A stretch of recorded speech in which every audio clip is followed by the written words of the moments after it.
With the Butt Kicker Gamer 2, what you see and what you hear is what you feel. Butt Kicker. The future is feeling.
The return of the prototypes to the Precision Racing League have delivered tons of action in the first 2 weeks. They've delivered two dominant winners in Sean Campbell and Jack Hedgecock's going 2 for 2. It's been split in the other classes, and now we're split in two different directions at Phillip Island and Spa. Two tracks that couldn't be more different here in week 3. Welcome to round 3 of 2023 season 4 for the Monday Night Prototype Series here in the PRL, as the LMP3-GT4 Challenge takes on virtual Phillip Island circuit down under. And a little bit later, the GTP-LMP2 circuit is going to take on the virtual circuit to Spa-Francorchamps. But for now, I'm Joey Tebben, joined by Super Sub Lorenzo Bonder in the booth this week. Our producer Dustin Allis is still behind the scenes. And Lorenzo, I'm excited to be back here in Phillip Island to kick off the night. I'm excited that both of our prototype series are back again. They've been known for chaos for the first 2 weeks of the season, and it's time for a little bit more of that. Yeah, we go a little bit of racing. What did you say about Down Under? Can you Down Under? Down Under. Like try to do my best impression of the guys. You tried. I try like Down Under. I rather do like Mount Panorama than anything else. But like with the beautiful backdrop of the sea right there. But I like Phillip Island for all that it gives. I think it should be a really good racing. Between the LMP3s, I think Sean has probably got his challenge day with the Moranis M group right behind him. So can't wait to see it. As we look over the water, Phillip Island is actually an island. It is separated from land. It's only connected by a bridge. But let's take a look at where we are within the season. We are in a little bit of an island here. It's the only trip down under here in Phillip Island. It started at two very, very different locations. We went from Le Mans to week 1 to a much shorter road course at the Indianapolis road course in week 2. Didn't really matter either way. Sean Campbell found a way to win both of them in LMP3. But for the rest of the season, Lorenzo, things are pretty crazy. We go from grade 1 tracks, Circuit of the Americas and Fuji, both very long, going to be less traffic interaction there. But the one I have circled is round 8, the Donington Park National Circuit. That's going to be sub 1 minute lap times with multi-class racing. Are you basically would be doing NASCAR stuff around the track, if you want to call it that? Instead of you going around a city track, you probably would be going around a permanent track, which is going to be interesting. I have no complaints about that. Road Atlanta next week, I think, should be a really good one. It's going to be more of a draft racing than anything else, but of course, kind of mimics what is going to be around Petit Le Mans that we're going to have this weekend on iRacing for everybody to drive. So. Can't wait to see it. It's gonna be an interesting one. Nice calendar. I cannot complain about that. Maybe we'll see Lorenzo signed up for this series next season. Maybe he'll be sucked in by the calendar. But either way, if he does sign up next season, he'll have to beat some pretty big titans at the top. As we mentioned, Sean Campbell won at Le Mans to open the season, followed it up with another win at Indianapolis in week 2. Adam Brockway, who's currently second in the championship, was actually on pole in both of those races and really was able to put the fight to Sean Campbell in the opening stanzas of both of those races. but the second the pit cycles rolled around, it always went Sean Campbell's way. Brockway's looking for revenge this week. His teammate Alec Bergstrom looking for revenge as well in third. You have to go out of the top 10, actually, to see last season's champion, Wayne Castile. Didn't have the best race in the world at Le Mans, had some unfortunate technical issues at Indianapolis last week, so our defending champion is outside of the top 10. Good news for him, though, is because so many drivers in the field last week were affected by technical difficulties. There was a wide-ranging issue with the session. Many drivers were involved. There will be 2 drop weeks in the LMP3-GT4 Challenge this season. So if you were affected by those issues last week, you can take that as a drop week. So that'll be a little bit of solace for Castile. We may see him back in the top 10 here in a couple of weeks when he builds up the points. Here is the team standings in LMP3. No real surprise, Lorenzo. It's Moradness M Squad 1 and 2, Ginger Liveries and Oceana Coffee. When you have 6 drivers fighting for the team's championship across 2 teams, it means you're pretty likely going to be at the top of all of it. Yeah, it's kind of like bringing, you know, all the boys to the yard, you know, and seeing. And I'm not gonna say the rest of the stuff. You probably know what I'm talking about, but I refuse to say it. Is that what the M stands for? Yes. I never knew. Yeah, it's kind of like it's a secret language. Nobody knows, but we're gonna make up one here anyways. But it's like bringing the challenge to everyone, and their job is just try to keep up. It's going to be hard to keep up with the defending team's champions, and we do have one more bit of standings for you, because it's not just LMP3 in this series, it is the LMP3-GT4 Challenge. Alexis Moisan on top of the standings, not undefeated so far this season, though. Won 10 out of 10 races in the GR86 series last season, lost in round 1 of this season on a fuel mileage run by Jared Farrowell, who managed to get his first win of the season. They're the only 2 winners of the season so far, though. Graham Wildman, Michael Pabiano, Thomas Dunn, and the rest of the gang looking down the order. They're looking to potentially get their first win of the season and knock Alexis Moisan off the top again. Also, there aren't 2 Max Stevensons. One of them is Joshua Reed. We'll see which one's which once we get to qualifying in a matter of moments. In the GT4 team standings, things are pretty straightforward as well. Straightforwardly close, though, because Scuderia Burb, Blue Chip Racing, Soy Boys Racing, and Big Fast Racing, may I say 4 of the finest team names in the entire Precision Racing League, separated by only 40 points after 2 rounds. That's going to be an excellent battle up at the top in GT4, and some of those other teams behind, even the likes of Yellow Stripe Sim Sports in 6th place, they're probably going to be a part of that as well. But qualifying currently underway here at Phillip Island. But before we can take a look at that, we have to thank all the people who make all of this possible here on RaceSpotTV. And first and foremost, Advanced Sim Racing. Owned and operated by passionate sim racers, Advanced Sim Racing designs and builds the sturdiest and most durable aluminum profile racing simulation cockpits available in the market today. All PRL members also get a 5% discount on ASR products using the Precision5 coupon code. Racebox Sim Racing offers mid and high-end button boxes for sim racing enthusiasts, from the casual gamer up to the most meticulous sim racing driver. Competitively priced and carefully handcrafted, their button boxes are an enjoyable addition to any sim racing setup. Visit raceboxsimracing.com and also get a 5% discount, also using the Precision5 coupon code. This coverage is also brought to you by The Butt Kicker. Butt Kicker products provide incredible immersion and realism to every game. Feel every nuance and truly put yourself in the driver's seat with The Butt Kicker. Mechasim Hardware is a small company from the Czech Republic, and their goal is to produce high-quality sim racing hardware. If you're looking for a high-end pedal set, handbrake, or sequential shifter, visit Mechasim Hardware's eShop right now to get you up to speed and check them out. Moradness is a performance lifestyle brand motivated by motorsport and founded by professional race car driver Daniel Morad. For more information, visit moradness.com. And last but not least, Mr. Hedge iRacing Photography. Capture your finest, proudest, or simply worst moments from your hobby in up to 8K resolution. A great addition to any sim room.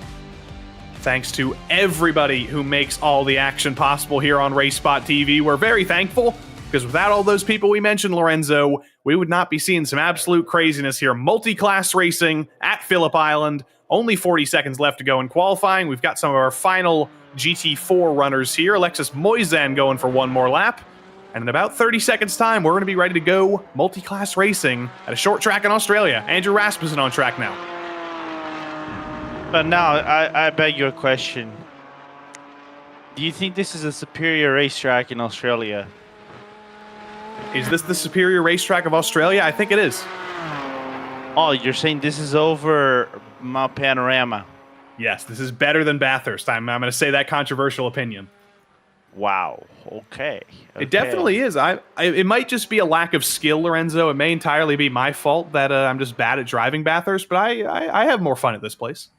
No complaints. I have no complaints. I get you entirely as qualifying is done, but for me, it's right up top. I've always had discussion.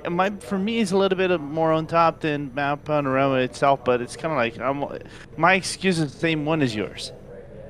Well, on top of the timesheets in qualifying, it's actually something different. Sean Campbell has not been beaten to pole this week by Adam Brockway. He's managed to pick off his first pole of the season, and Adam Brockway, his old front row buddy, is starting on the other side of it this week. Alec Bergstrom and Wayne Castile, row number 2, two other Moradness M squad entries. And then Jason Drescher and Joey Morissette, 2 PRL debutants this season. They've been having strong runs. They're going to start on row number 3. Zachary Diaz starts 7th alongside Errol Urexo, having a strong run in his first LMP3 season so far. Scotty Angelo starts alongside Corey Precker. Then it's Greg Doucette of Throttle Thursday alongside Wesley Griffith on row number 6. Unlucky 13th went to Ian Starker. He starts alongside Baron Glover. Nicholas Karangis from Throttle Thursday starts alongside the second of the Kulaga brothers, Michael Kulaga. He has brother keeping spotting, and they're just keeping the morale up for him today. Matt Dinsmore and Russell Peterson start on row number 9 together. The hits keep on coming because Andrew Kissinger making his debut this race. I believe this is his first start of the season. He was working on a real BMW prototype earlier today. He starts alongside Sean Mulholland. Then it's Jake Jackson, Ryan Luna, and Paul Joseph Clist down to the end of 23 LMP3 cars in class.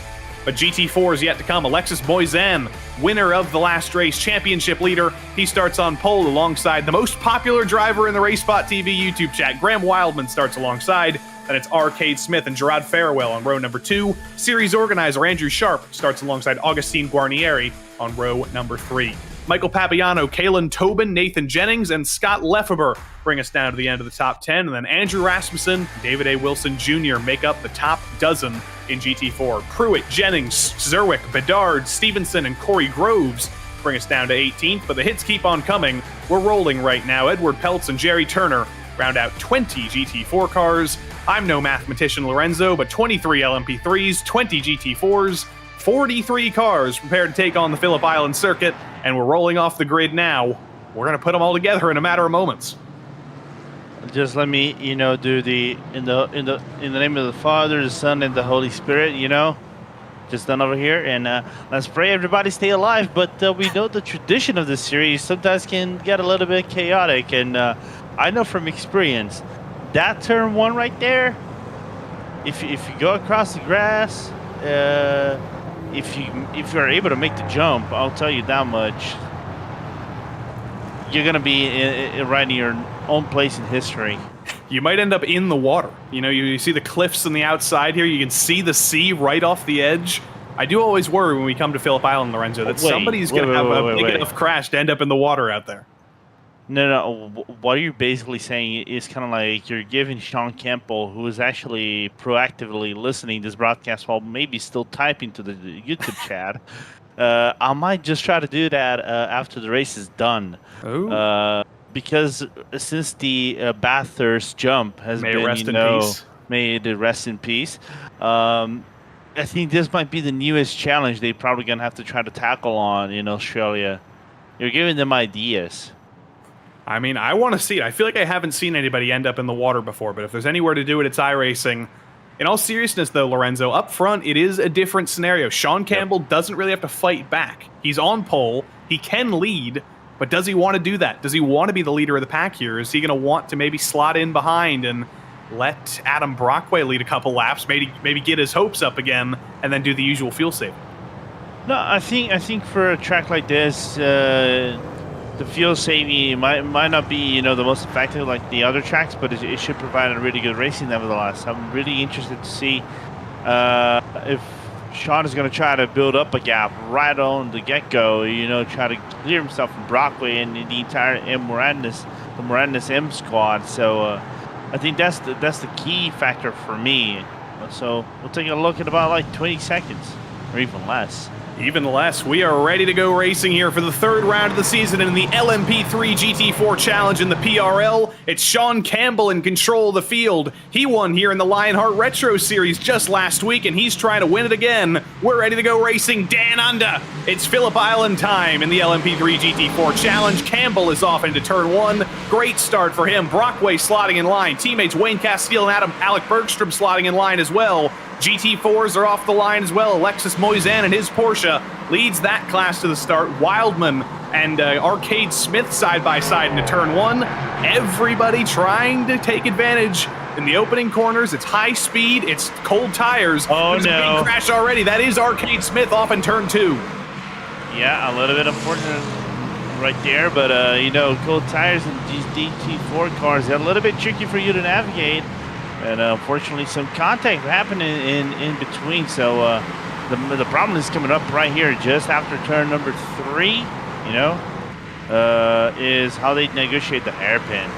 And normally we expect the hairpin to be the pinch point, but we saw Cade Smith and that Mercedes GT4 go off into turn 2. A little bit of smoke through Siberia here a little bit later on in the lap. Don't know if somebody in LMP3 went off, but other than a couple of issues, a couple of slides, that was a remarkably clean start, Lorenzo. And the pole sitters in both class both running away up front, and everybody behind just trying to figure things out. They're side by side in GT4, and there's some big damage back in LMP3. That's Michael Kulaga, Vulture Motorsports. That is heavy damage, and that might be the end of Michael Kulaga's race about a minute and a half in. Absolutely, and like I said before, try to build up a cushion. What about like a full car length, as now there's a little bit of a switch back. Brockway goes from 2 to 4, as now Bergstrom and Castile come into the fray and jump up a few spots, as Darren Drescher right now trying to open up something as well on Brockway. Yeah, this has not gone well for the Muradness M squad so far. We've got a replay loaded up of lap 1. Here's what happened to Cade Smith. That's Graham Wildman behind him in the McLaren. Did they make contact there? Or was that a case of the Mercedes of Cade Smith getting a little bit loose beforehand? I'm not entirely sure. We'd have to see another angle, but you see at the bottom of your screen, Adam Brockway continues to fall, Lorenzo. Jason Drescher got by him. Joey Morissette was putting the pressure on. The driver who started on the front row is dropping like a rock right now. Yeah, Andrew Rasmussen. Weird to see Rasmussen off and not fighting for the lead right there, which is kind of impressive for me, you know. So let's look at the replay. Looked like to be on his own. Cold tires again, trying to build himself back up. Car gets a little bit reary on the exit of turn number 2, and unfortunately, things happen. Bad luck there for Rasmussen. Looks like somebody's kicking up smoke. I think that's just a graphical issue. It looked like somebody was trying to make a Dairy Queen blizzard there. There were Oreo crumbs everywhere. But as I was saying, Lorenzo, up in LMP3, it has not been a good start for Adam Brockway. It's not been a good start for the Muradness M squad whatsoever. 1.5 seconds already separate all 3 of those teammates from Sean Campbell in the lead. It's essentially a fight between teammates now for second, as Alec Bergstrom has a huge lockup through turn 2. And Drescher decided to play a little bit of NASCAR coming out of turn number 2 right there with Castile. Is Drescher looking for that dive bomb, as is a little bit the inside?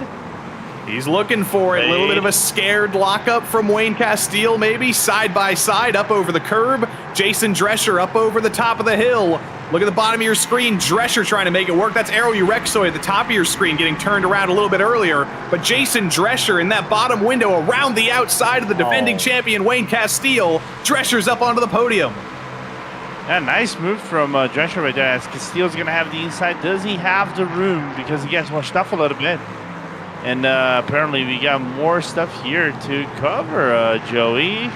Take that away with you. Yeah, there's been so much chaos on lap 1. It's going to take us a while to look through all of it, but that was a huge move from Drescher. Let's take a look at what happened when we get the chance to spool that up. But what a pass by Jason Drescher there. He's made his debut in the PRL this season, Lorenzo. Has had some success in the first 2 weeks, but this is his strongest run so far up into third. That's Nicholas Karanges coming up through Siberia. Doesn't look like he got much help from behind, but he certainly gave about 4 cars coming up some help. Yep, and again, bump. Bump, bump, bump. Oh, that's Wayne Castile off the road. Defending champion Wayne Castile immediately tows it back to the pits. And that makes me wonder if there are some further issues there that have kind of compounded for Wayne Castile, because one mistake would not be a race-ending issue for Wayne Castile, but he immediately toes it back. Yeah, like the attrition rate, a little bit higher than expected it to be. Oh, and that's Greg Doucette down in turn 2. We're actually up over the top of the hill in turn 10, I believe. It's not been a good day for Throttle Thursday so far. Karan just got into big trouble. Now Greg Doucette spins off. I expected a lot more car-to-car. That's Alexis Moisan. That was the GT4 leader, Alexis Moisan, right as we cut away into turn 2. That's a guy who does not make mistakes, and he throws it off the road.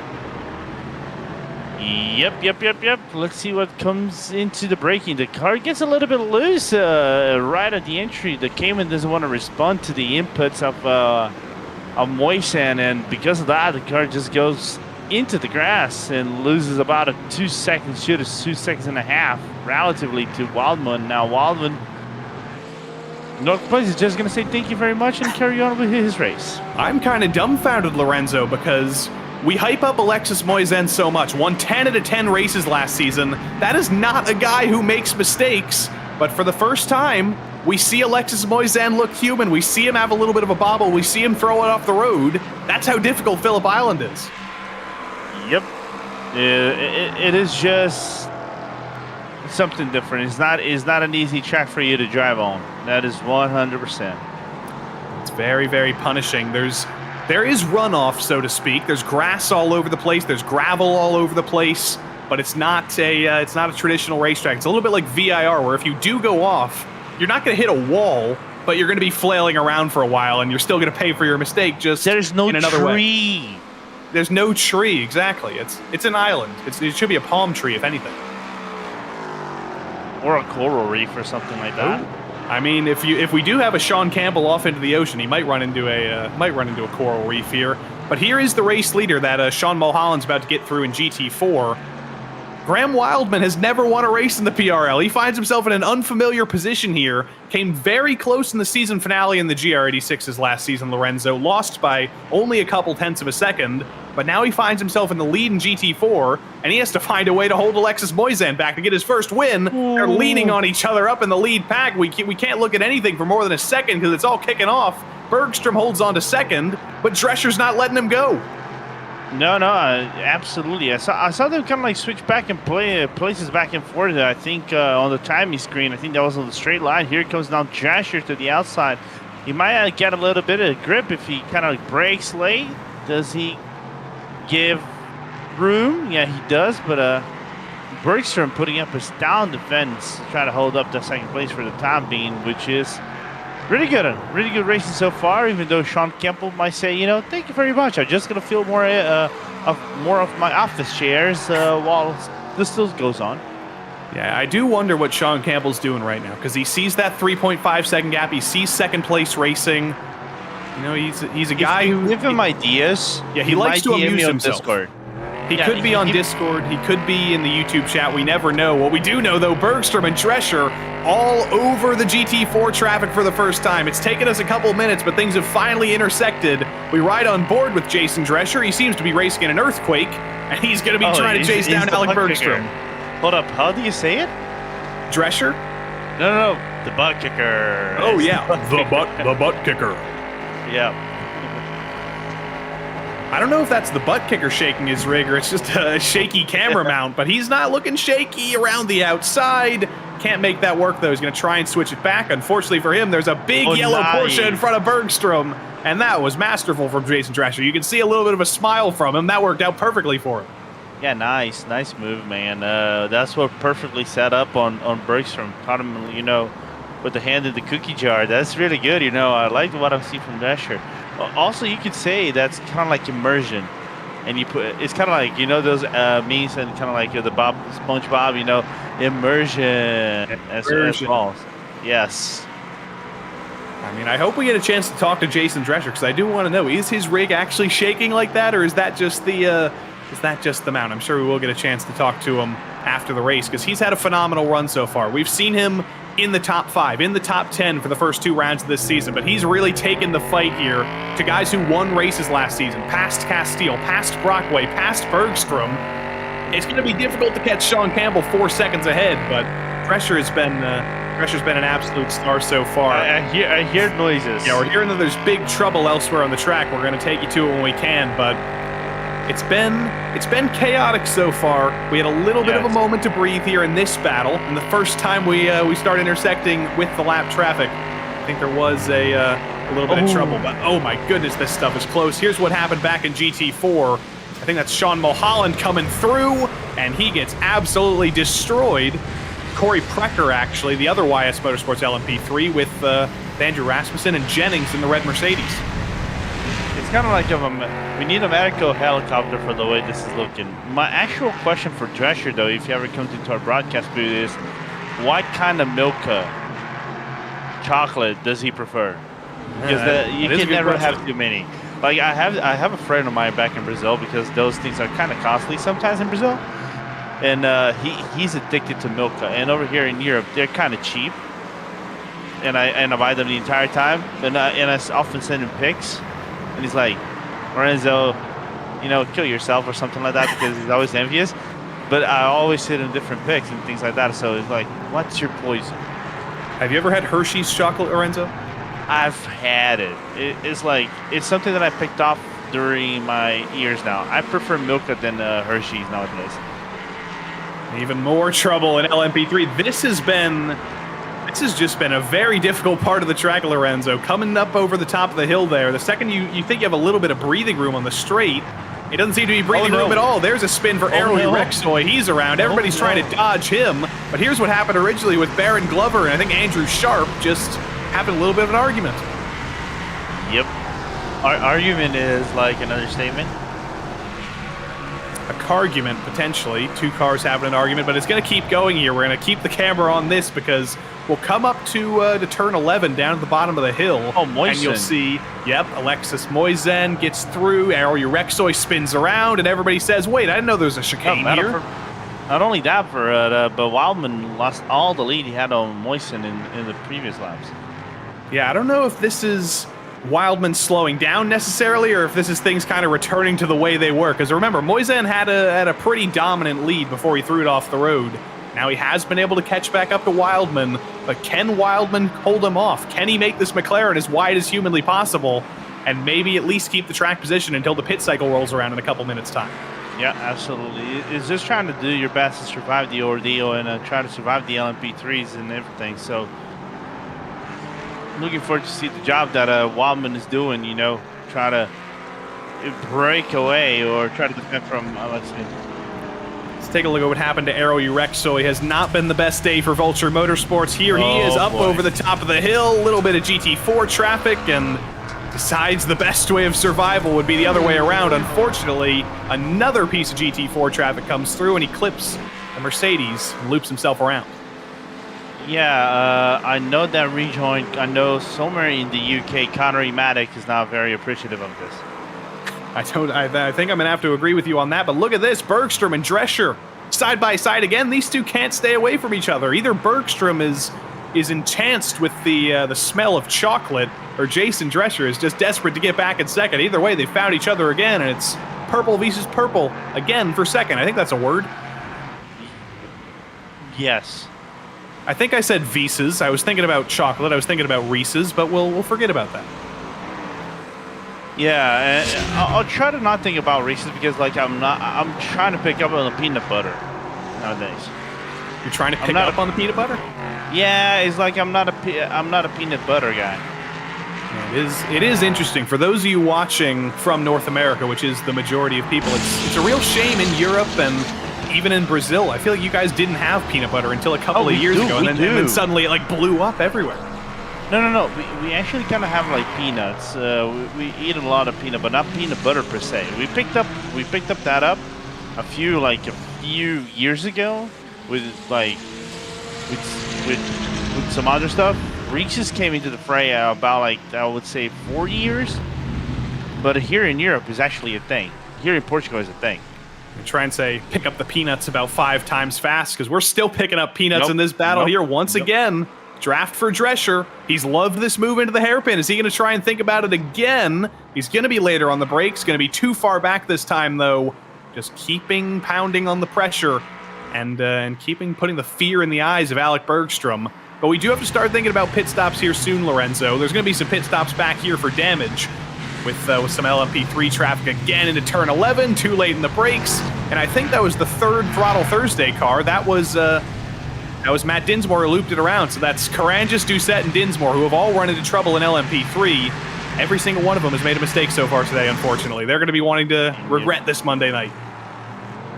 Yeah, you got to erase that off your books. But that's just Phillip Island. Phillip Island being a small track for what it is, it's not often done with multi-class racing. So it's slightly unfortunate to see some of this instance, but that's just the nature of the track. It is so twist and turvy that it has some blind corners or some blind lines or some tricky lines for you to navigate that it's kind of hard for you to pick up the right line moving forward. While you were seeing that replay, there was another change for second place. If this was the battle for the lead, this would be absolutely incredible. It is just the battle for second, though. Once again, Drescher's up ahead. Once again, Bergstrom's back to third. And we're almost halfway through this race already, Lorenzo. It's flown by. But that does tell us we're going to have to think about pit stops here soon. They absolutely have to make a pit stop. It's not required by the rules. It's required by the laws of physics. There's simply not enough fuel to make it through a 35-minute race. These guys are going to have to pit soon. GT4s are going to have to pit soon. And right as we say that, Graham Wildman's the first taker. All right, there we go. If he actually is doing his service right now, I like what I'm seeing. I like what he's cooking, because coming in, do a little bit of a undercut. Let's see how Moisten is going to try to negotiate that car moving forward. But I like this undercut strategy from Wildman. It can work out in wonders for him, as now we're seeing Polges of Clissen that Olympus Esports trying to negotiate traffic and try to get deeper into that top 10. Yeah, it's always hard when you start at the back of the pack to kind of move your way forward, but when there's as much chaos and drama as there is today, the likes of Precker and Jackson and Klist and Kissinger, who started a little bit deeper in the field, they're now in the battle for the last couple spots in the top 10. But right as I mentioned the LMP3 pit cycle, Lorenzo, it's kicked off as well. All the Moradness drivers have kind of synced up here. Bergstrom's in, Brockway's in, Deus is in. They've all decided on the same strategy. Oh, no. Unfortunately, Zachary Deus in the 12, he overcooked it a little bit. A little bit? A lot of it. A lot of it. He did manage to get it back in there, though. 10.8 seconds in the box. It's going to hurt him quite a bit, though. But still, Bergstrom and Brockway, they're listening to the Lorenzo Bonder strategy, I think.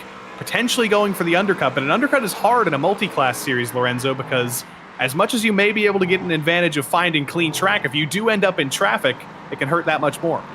Oh, yeah, absolutely. As we're seeing the track map right here, but for me specifically, this track I think works a little bit more than another tracks, given the nature of the LMP3s going around the GT4s, and everything just makes it a little bit more hazy and confusing for everybody. So that's why it can work. But the question is, how committed will you be for that, and how lucky can you get on the Express? Oh no! I think that was Jake Jackson potentially looping it around into Siberia. Might as well call it Siberia because it seemed like those tires were as cold as could be. I assume they were actually as hot as could be, and just sent it in a little bit too deep. Well recovered though. Yep, absolutely. Jason Drescher into the pits from second place. He's trying to cover off the Moradness strategy there. We now see some of the Moradness drivers a little bit further back. They're going to cycle through. Where does Drescher come out? Does he come out ahead of Bergstrom? As Bergstrom jumped him in the pit cycle, he has. Alec Bergstrom easily up into third. Brockway up into fourth. It's been a horrific pit cycle for Jason Drescher. He's still falling. He comes out ahead of Baron Glover, but he's lost 2.7 seconds to his rival Alec Bergstrom. He's got a heck of a road to go if he wants to take back that podium. Yeah, a bit unfortunate, but then we still have traffic. He cannot panic just yet. That might work out a little bit in his favor. So you just gotta keep your hammer down and see where he gets you at the end of things. Now focus on Matt Dinsmore and Ryan Luna. Like that livery from Luna, I gotta admit that. Good livery. Yeah, He's run these colors for a couple seasons. It's usually a white and those colors livery. He's normally doing the sort of Toyota throwback thing, but now in the, I was gonna mention the stealth black, it's looking good. He's looking good. It's kind of like simple but effective. Simple but effective. We always love to see those. We like the craziness as well. Matt Dinsmore and Throttle Thursday, they're in kind of the Dazzle camo livery this season.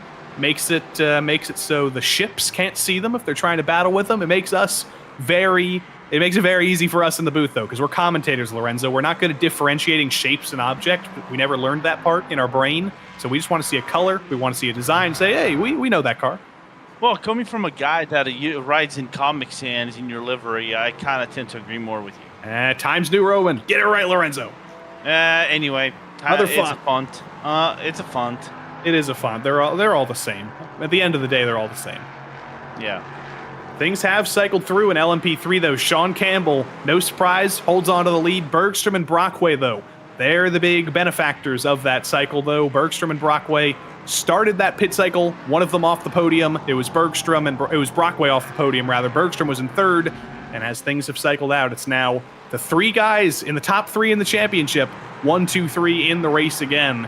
Here's Zachary Deas. Remember, he had quite the bobble on pit lane, overcooked his stall, ended up losing about 2 seconds in that, and that might be the difference between him and Baron Glover right now. So he's looking forward at Baron, hoping that he can bring his way back into the top 10. The rest of the GT4 class is pitting, by the way. We're going to have to see the blend here if we can look up the road. Alexis Moisin was behind Wildman when Wildman came in for that undercut. Wildman. 10 Wildman come out in front, though. That's the question. Bye-bye. There he goes, Wildman to the lead. The undercut worked out for him, ended up out of traffic, and he's extended his lead over Moisin. It's almost 2 seconds now. Yeah, but then again, of course, Moisin might actually get a little bit of an overhead. But for me, the question now, one thing that I noticed from Moisin, he uses shorter exit of the pit lane. That is legal, but whenever you race Joey, and I know you're a very avid sim racer, I think more than I am. Nowadays, do you take the longer pit lane or the shorter pit lane? I feel like in the past, in the PRL, the long pit lane has been required. I don't think they required that tonight, so you can take the shorter pit lane. It's more unsafe. I think it is a little bit faster, but yeah, I don't know. It basically depends on what the organizers tell me. I like to follow rules. I like to do what they tell me, so just tell me which pit lane exit to do and I'll take it. I don't have a preference. Okay. Good. Because I feel it is more unsafe to take the shorter one because it kind of spits you directly onto the racing line. But then again, the longer pit exit is tougher because it's such a narrow strip of road that you can clip the grass if you're not careful. Yeah, so I know in the official series, a lot of the guys use the shorter pit lane because, faster than and everything, and screw safety because what is safety? Nobody knows what safety is. Motorsport is a dangerous sport, so they rather die on the track, kind of like Kirk Cousins.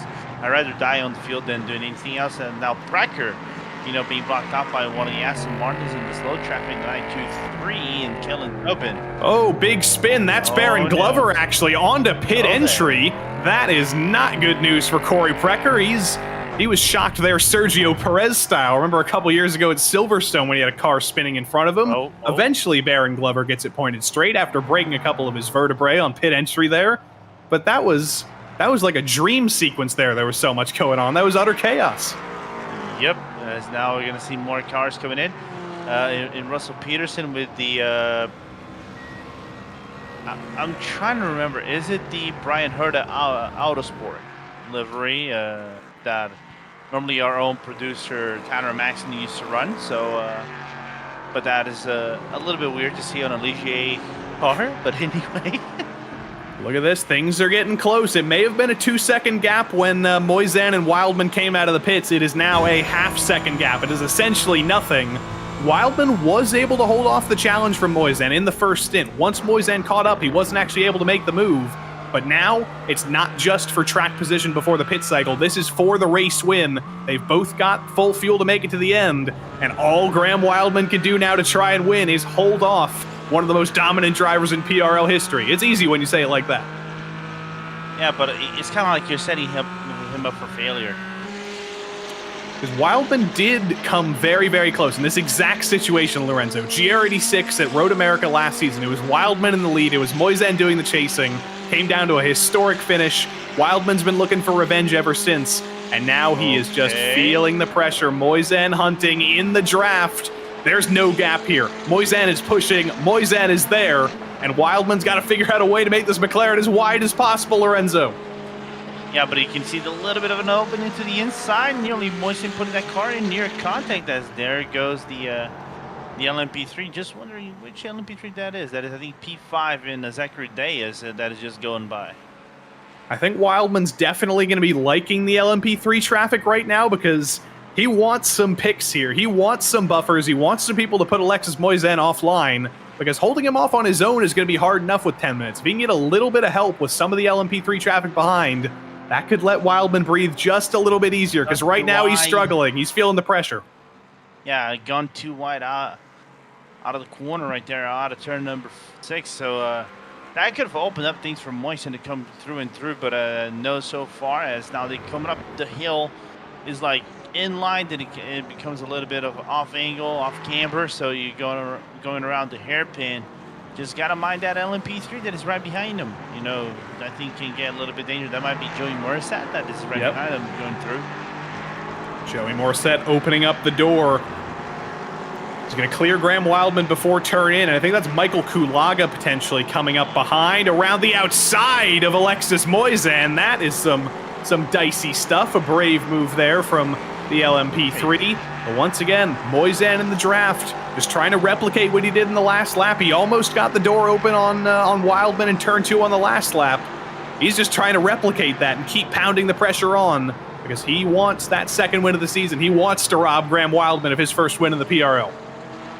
Yeah, absolutely. As now there's another of the Carl Thursday outside just going through, and but kind of steals line for a better exit for Wildman, so that can open up the dive for Moisin coming into their first set of hairpins. Later on the brakes, not quite doing it there, but we do have to remember here, Lorenzo, this is an open setup series, so whether you're in a McLaren, whether you're in a Porsche, you can craft the setup to your own specifications. You can have lower downforce, you can have higher downforce.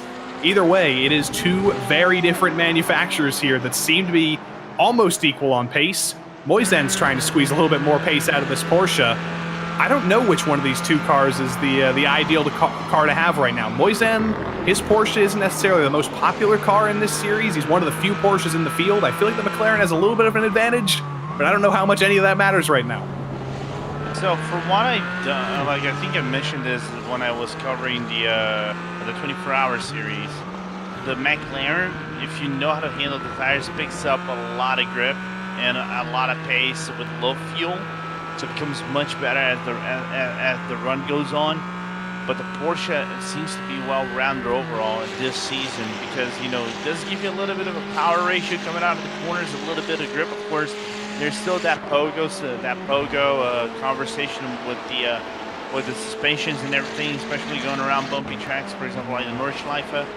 But all in all, it's a good car for you to go on a track like this because it gives you plenty of advantage to work for. I just want to see if that towards the end portion, like in the final maybe 3 laps, Wildman actually has a little bit of superiority in terms of grip on that McLaren 570S than the Cayman 718. Can feel the intensity right now. A little bit of trouble back in the pack. I think P6, Kalen Tobin, he's had enough bad luck today, and he's just been knocked out of the top 6. You saw him falling out of your screen. Here it is. Some traffic coming around, and the purple Aston Martin. A good save, a full 360, but he's not going to be too happy with that. No, not one bit, given the fact that he just lost top 6 on that one, and that was a little bit unfortunate for him right there. I just wondering who was from the yellow stripe motorsport that actually caused the contact. I didn't know that Yeast Motorsport was Yellow Stripe Motorsport. I think it took me about 2 seasons to learn that as well. I didn't know that until somebody finally said it, but it does make sense because that's another one of those simple commentator team names, Lorenzo. They put a yellow stripe on the car and they say, you know what? Yellow Stripe Motorsports. Why not? It was Corey Precker, by the way. Facts. I'm here for that. I like some of the team names in GT4 this season. They've changed it up. Graham Wildman racing for Soy Boys Racing. We see multiple drivers for Scuderia Burb. They're having fun. They're living up to some of the fun team names of the past. I remember Monkey Butt Racing. We used to have that in this series. Sean Campbell racing for Marshmallow Racing. I assume that's a reference to the suspension of the LMP3 car in some odd way. I don't know. I might have to ask him about that in the interview, but it's a one-car team either way. I think it's because the rest of the race. Moisan too late in the brakes. He almost gets into the back of Wildman. Well recovered by both drivers there. Moisan as hard on the brakes as he possibly could be to not take out Wildman. And Graham as well keeps it under control, but what a scary moment for both drivers in the lead of the GT4 class. No, absolutely. That could have ended in disaster. If they spun around Papiano, it's just like 6 seconds behind Moisan. That's enough for him to actually catch back. I don't know how Graham Wildman managed to keep it pointed straight there. That was quite the impact. You can see when we rode on board, we intersected with Graham Wildman's rear end, and there was a hefty amount of contact there, and somehow both of those cars are rolling. No, absolutely. That is phenomenal. Oh, Moisan. Does Moisan have damage, potentially? Did he get a meatball from that contact? The suspension looked slightly bent there, and Moisan has to bring it down pit lane. Oh, no. Oh, no. Did he get damage from that? You can, because the Porsche is very, very fragile. Front hand bumps in the way that looked. No, it's a drive-through. It's a drive-through for incident points. The 4X that Alexis Moisan got there, somehow, over the course of this race, Alexis Moisan has accumulated 13 incident points. That's the limit to get a drive-through in the PRL. My question, though, Lorenzo, is where did he get 13 incident points? Oh, it's easy. Because he had the 4 from the contact, he had the 1 from throwing it off the road in turn 2, but where did the other 8 come from? You can get basically... You're going to see a replay, I think, from Kinsey here, but it's like you can get at the exit out of Siberia as Kinsey just goes wide into turn number 2 and just basically makes contact with the BMW. BMW right there couldn't do anything around the southern loop. Yeah, I think those Corey Groves in the Orange Groves BMW. Bad luck for him. But that is 2 races this season for Alexis Moisan where it's gone wrong with either a strategy mistake or just accumulating too many incident points. This is a guy who looked unbeatable, inhuman in how good he was in the GR86s, but he took a step up into GT4s this season, and he's been having a little bit more trouble. I think I blame it on you. It might be my fault. I was hyping him up too much. It's a little bit like when Sean Campbell had his undefeated season in GT4. We eventually had to be like, who's going to be the first to beat him? And suddenly the pressure builds up. Yeah, it's kind of like you set him up, failed big time. So that's on Joey Tobin right there. It is. I was going to say Tobin. Joey Tobin. I mean, we do have Kalen Tobin in this series. That's going to be confusing for me all season long. But this is a good story here in second. Michael Pabiano, haven't seen him in the PRL for a couple seasons, but he's back this season in GT4. And Augustine Guarnieri behind. Started on the front row, or qualified in the front row in GT4 last week. Unfortunately, was one of those drivers who had a technical issue at the start of the session, got kicked out, couldn't make the grid. He's going to have to use that as a drop week, and now on his return, he's showing that pace again, and he's trying to take second from Michael Pabiano around the outside. Good dive from Argentina right there. He might get the advantage coming out of Siberia, and a little bit of a wiggle coming from Pabiano. Coming to the outside, I think catching the... Whoa! Pabiano off. Off the road. Can he get it pointed back on the road again? Yes, he can. Doesn't lose too much time to Gerard Farewell behind. Lord. There is a hellish collapse of LMP3 society in the hairpin. That's 3 or 4 cars involved. The Throttle Thursday machine of Greg Doucette. I think I saw Ryan Luna involved as well. That's LMP3 Civil War. Oh, we're not done. Dear. Is that like the new program for the Ligier LMP4? It might be low downforce, if we can say that much. Ryan Luna just trying to get it rolling again. It looks a little bit more like a Peugeot LMP3 with no rear wing. It's crabbing a little bit more than it should, though. Yeah. I'm just surprised. Ian Starker, with all that chaos, has driven his way up into the top 10. Jake Jackson, remember, he had a little bit of a mistake early on. Well recovered by him to be up into P9. This could be a hot battle for P8 before the end of the race, but we've got a replay here of what happened into the hairpin. It all kicked off a couple corners earlier in turn 2. They end up 3 wide ahead of him, and Or wide? No, time to watch the chaos here, Lorenzo. If they had gone 4 wide, I probably would have had a heart attack. Yeah. Bonk. Yeah.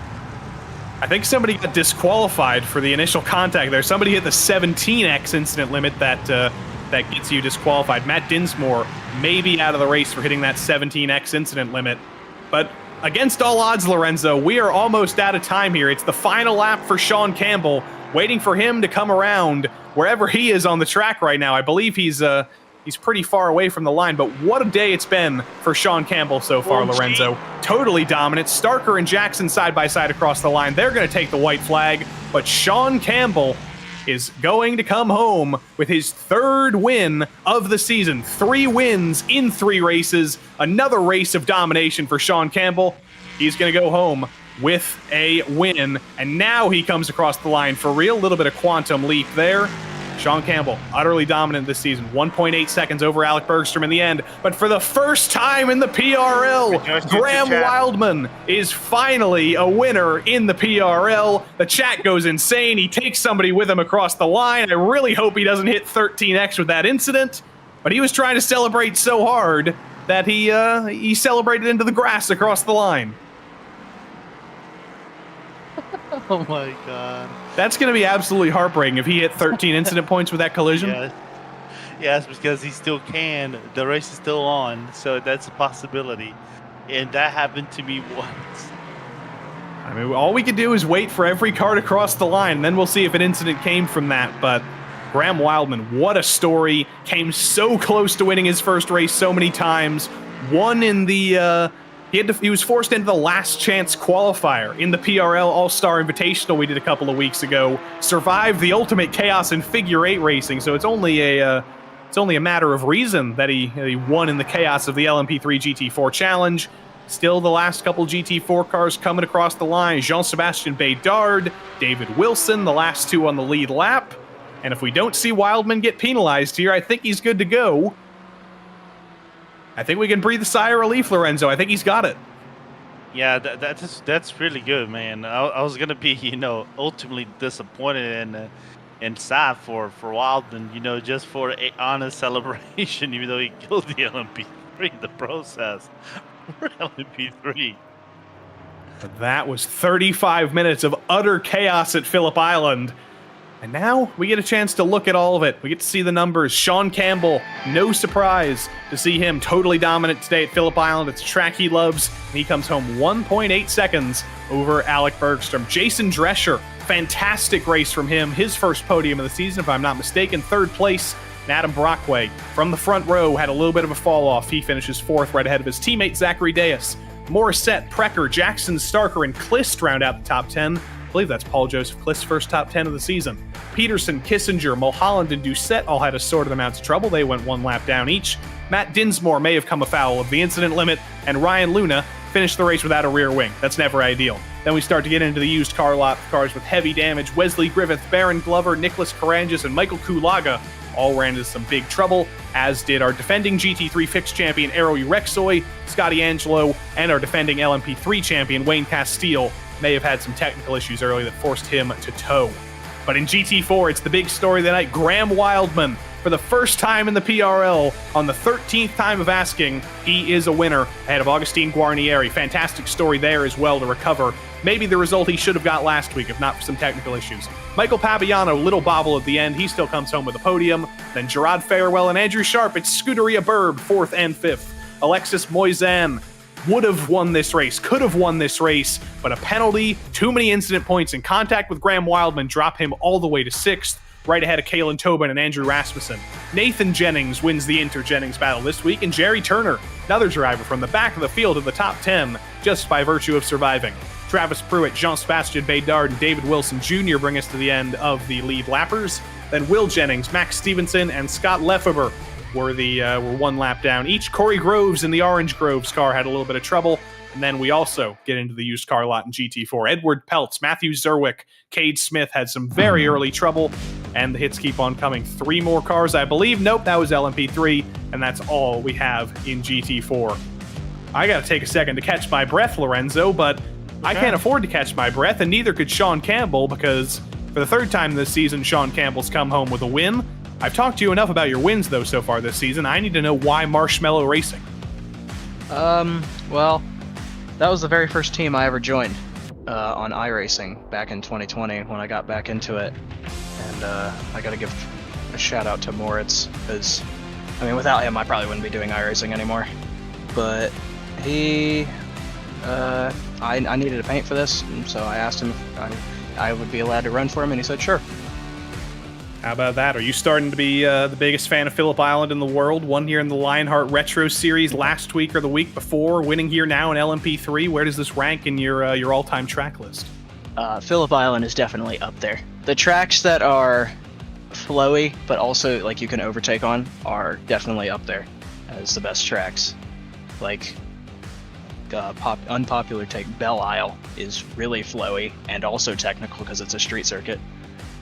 But it's really good for racing.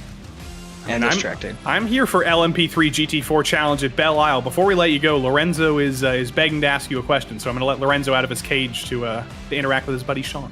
Yeah. Sean, I just have one question. You know you are a fan favorite of the Bathurst jump. We know that, rest in peace, of course. We provided the challenge of the Phillip Island jump into the ocean. Is that even possible? I don't know. I bet you could clear the tire barrier. I don't remember what track it was. Oh no, it was Oran Park. So, yeah. Where you can go, like, cut the inside of the final corner and leap. Into the stands, so, yeah. Maybe you can do that at this track too. It's kind of like I've given him ideas. He's gonna DM on Discord later. I know that for sure. Like maybe like the towers, or not the towers, but like the stands in turn 1 or turn 2. I mean, you get the ramp off the dirt mound. Word. Maybe. I think the Australian government is going to be listening to this, and they're going to be banning us from the country. I don't think they're going to let us in. But Sean, congrats on yet another win. 3 out of 3. We'll see you next week and see if it's 4 out of 4 potentially. Hopefully. Sean Campbell, you can tell how he's not done racing for the night. He's already loaded up a Assetto Corsa. I can see it in Discord. He's getting ready to do some 2-gauge driving.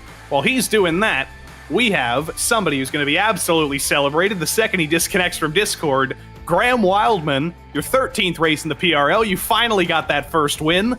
How scary was that, though, when you saw Alexis Moisan approaching your rear end with 2 laps to go? Oh, man, words can't describe the amount of sweat that I've been in for the past 35 minutes. Those last couple laps, I don't know if you guys saw, but I ran out of fuel on the start-finish line. So we were saving fuel pretty hard there, and luckily Moisan made a mistake and had to do a drive-through penalty, so that's what saved me there. So what happened after the checkered flag? We saw you in an LMP3 car coming together. Was that just you running out of fuel? Was that a celebration gone wrong? And also, I want to know what was your incident points at the end of that? Because we were worried you might have got a penalty from that. That was a little bit of excitement out of my end. I was just throwing the steering wheel around and screaming. So I apologize to that LMP3 driver, but I crossed the line there with 10 out of 13 incident points. So it was definitely down to the wire. Yeah, especially with that contact, that could have all gone wrong there. We were worried. But Graham, you've got the chat going wild. You've got such a huge support group here in the PRL. How much does this mean to finally get that first win, and how much energy are you going to take from this next week? Oh man, this feels fantastic. It's been a lot of hard work to try to catch up to Moisan. He's a fantastic benchmark to race against. I want to thank everybody out there for cheering me on week in, week out, especially my boy Ian. Shout out to you. I promised him I'd shout him out, so I appreciate it. Shout out to Ian. Graham Wildman, first win in the PRL. Congratulations. See you in a week. Thanks, guys. I'm going to go take a shower. As you should. Very, very sweaty boy, Lorenzo. We've got a chance to take a quick chat to 2 more drivers, though. We'll start with one of the stars of GT4, finished in 3rd behind Graham Wildman, Mike Papianos with Lorenzo. Yeah, so Mike, 1 hour you're in P3, 1 hour, then the next minute you're in P2, man, and you're battling hard against Guarnieri, but you're still coming out on top on the podium. How does that feel? It feels great. I was looking at my my relative just to see if I'm gonna believe crew chief, because like you said, he keeps saying I'm third or I'm second.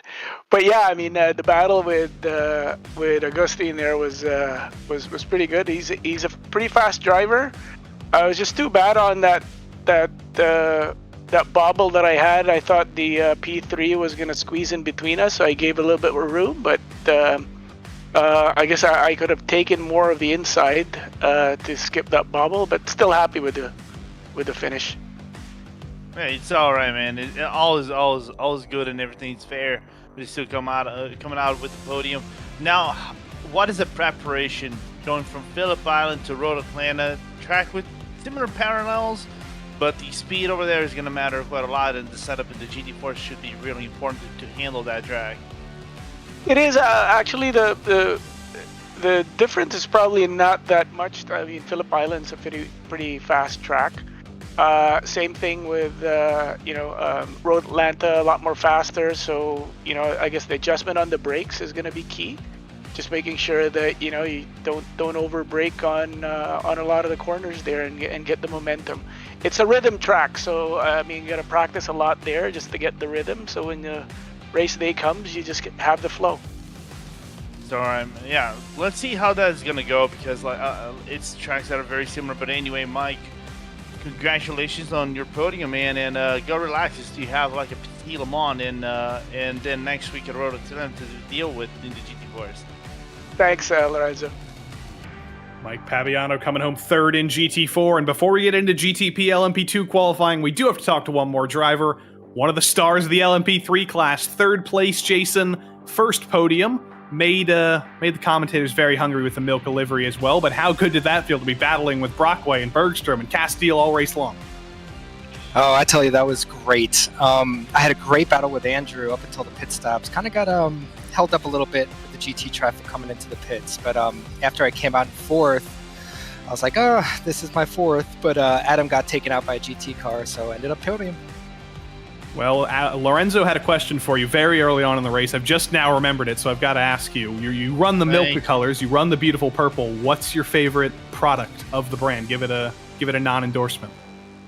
Ooh, I'm gonna relay that to you guys. What's your favorite? Well, Lorenzo's. I love them all. I love them all. That's a good answer. Lorenzo's been gagging to answer it though, I think. Yeah, man, I'm Oreos all day. There we go. There we go. I'll give you that. That's how you make a commentator happy, Jason Drescher. Congrats on the podium, and we'll see you and your delicious chocolate and all next week. Sounds good. Look forward to it. Thanks, guys.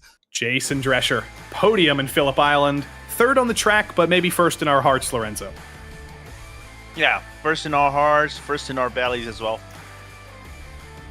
Well, that's going to kick it off, or that's going to end it, rather, in LMP3 and GT4. That's all of our interviewees for the day, but that's not it for racing, because we are ready for the second half of the doubleheader. It's GTP and LMP2 taking on the Circuit de Spa-Francorchamps. Or if you want to shorten it down to just 3 letters, we're going to Spa. It speaks for itself.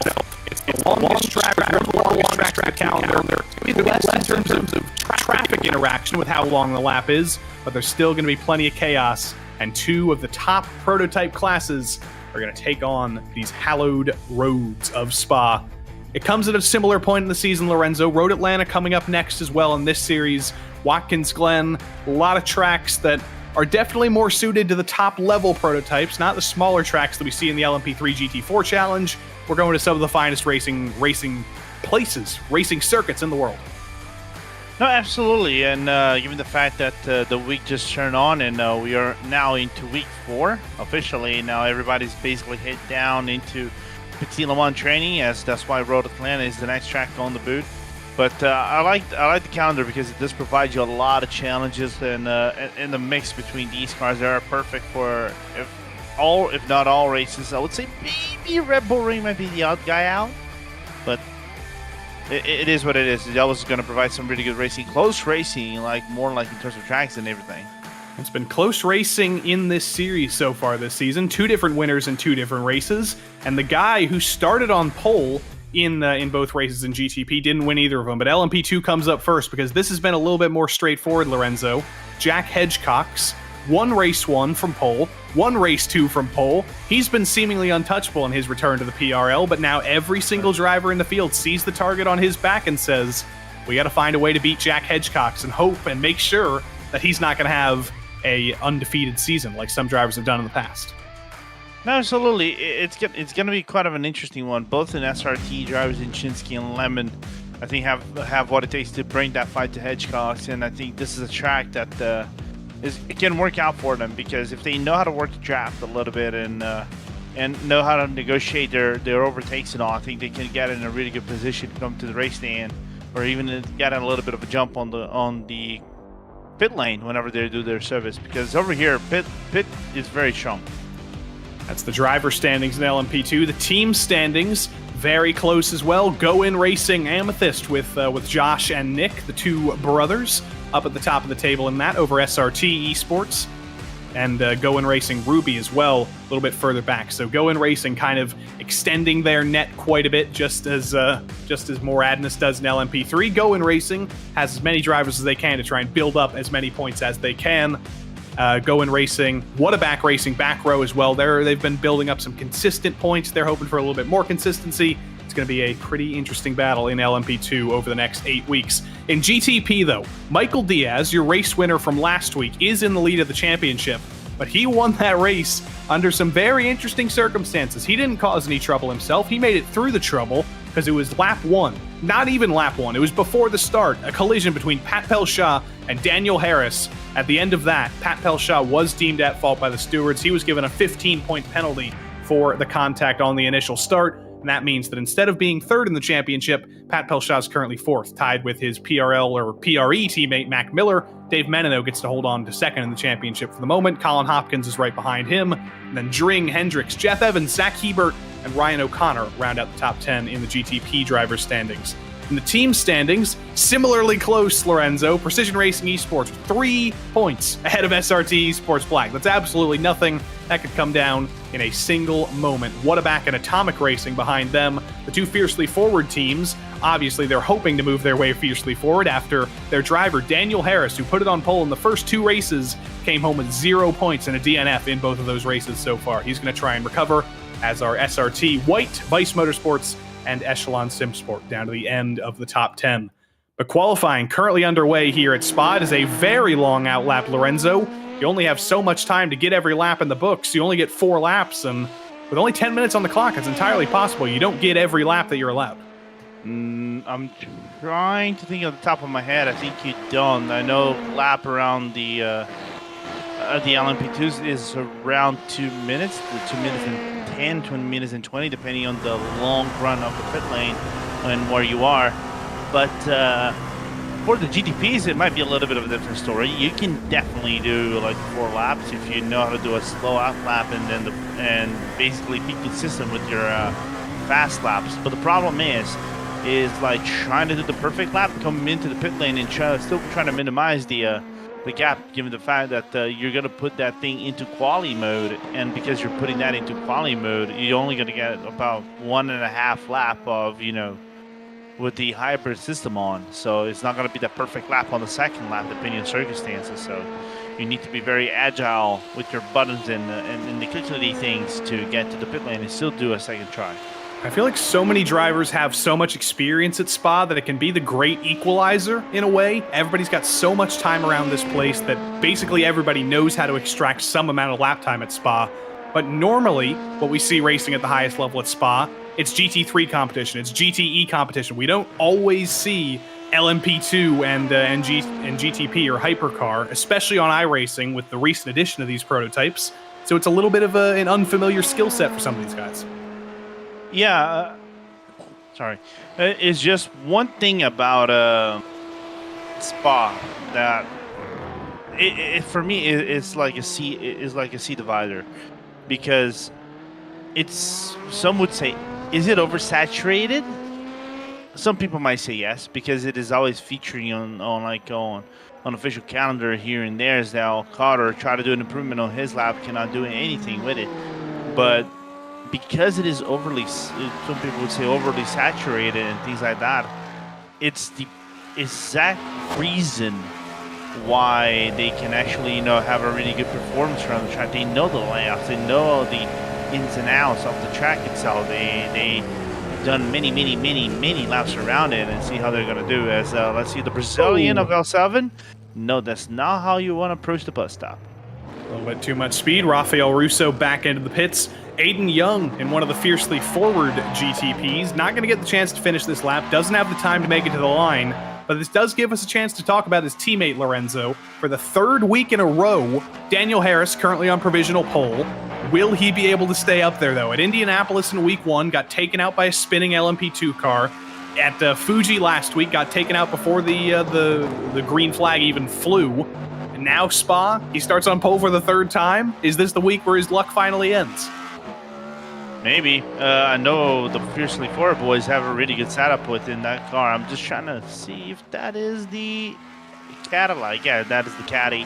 So let's guard that first perfectly, the bill over here at Spa. So I think this time they might get the luck of the draw. Aiden Young not going to get the luck of the draw to finish that lap, and that's going to be the end of the qualifying session here in the LMP2 GTP series here in the PRL. It's the first season of this series, and Daniel Harris has been on pole on every single one of these races. Is this the week the bad luck finally ends for him, and he finally gets that deserved result?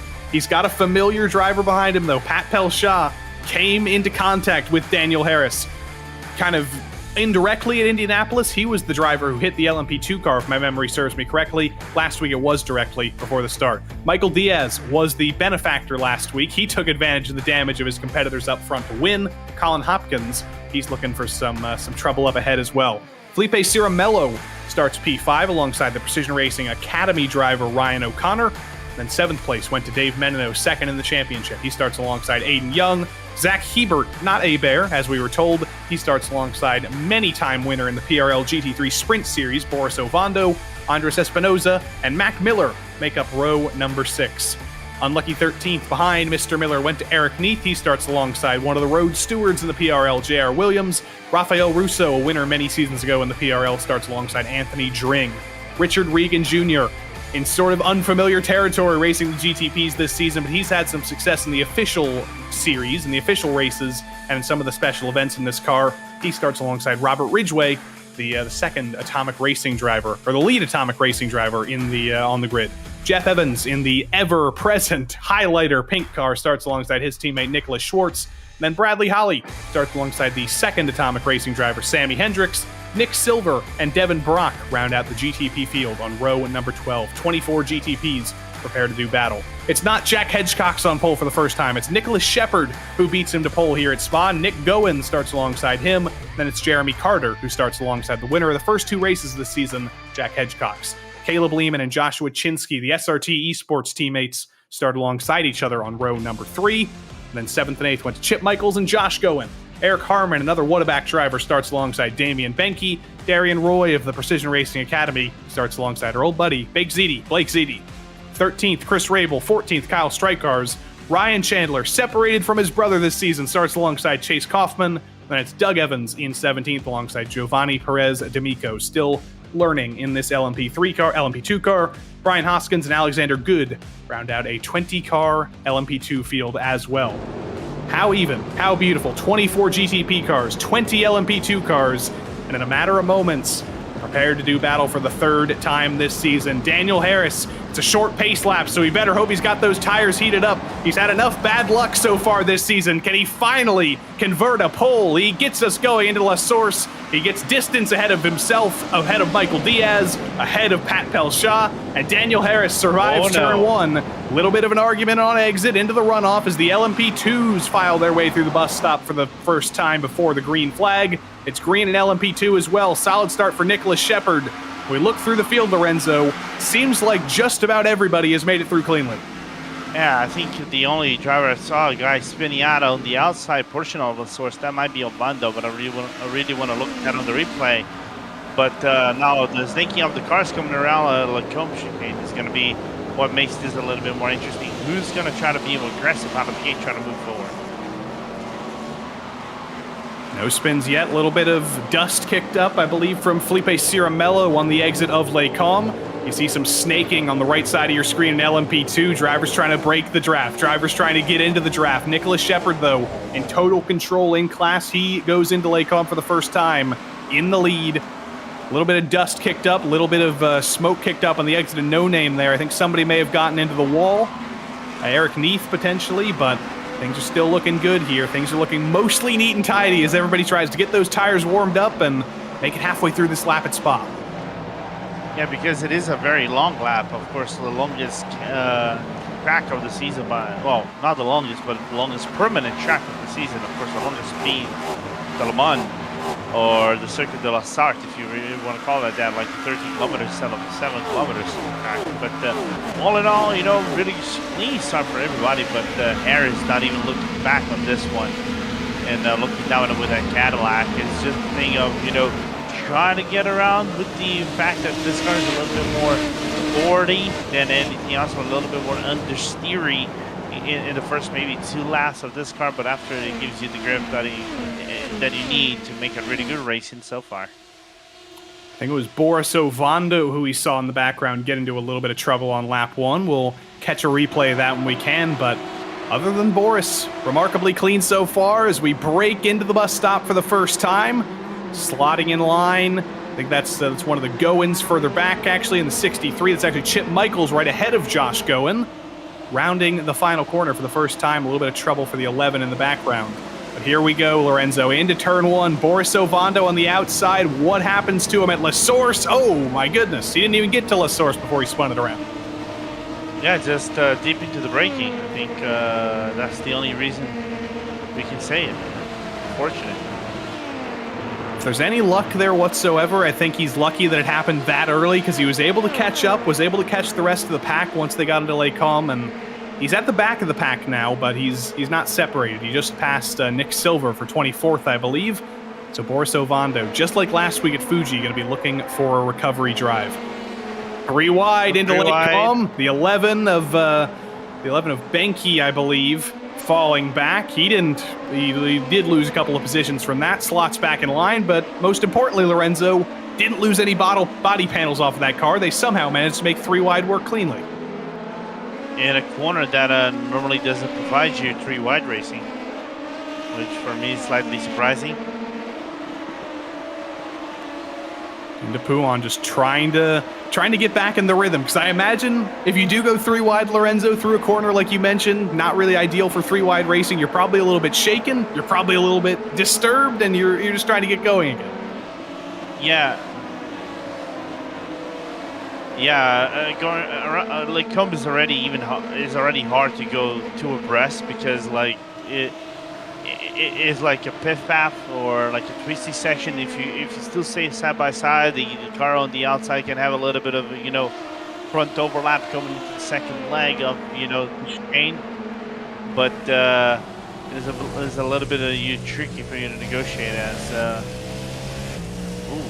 Yeah, that's what caused. Yeah, that's what caused the smoke we saw early on. Didn't see who that was exactly. May have been Nick Silver at the back of the field. May have been somebody there with a huge slide, but also a huge save. There's a spin in the background as well. One of the LMP3 cars, I think, from Damian Benke. I don't think he was the first car to loop it around there. I think there may have been 2 cars involved, but either way, Damian Benke has just had a lap from hell here. Yeah, from the mid to the back, has like more issues, right? Nearly an issue in front of him. Into contact around La Source is just wondering how kind of a brake pad they're running, because like I know for a fact, and I've driven this track in the PT so many times. Now we're gonna look into around the corner. That is the Zach Hebert, just. Hebert, actually. Hebert, as you said, is not a bear, right? It's not a bear. It's confusing because there is another driver in the PRL named a bear, but this is spelled exactly the same, but it's Hebert. It doesn't make sense. Hebert.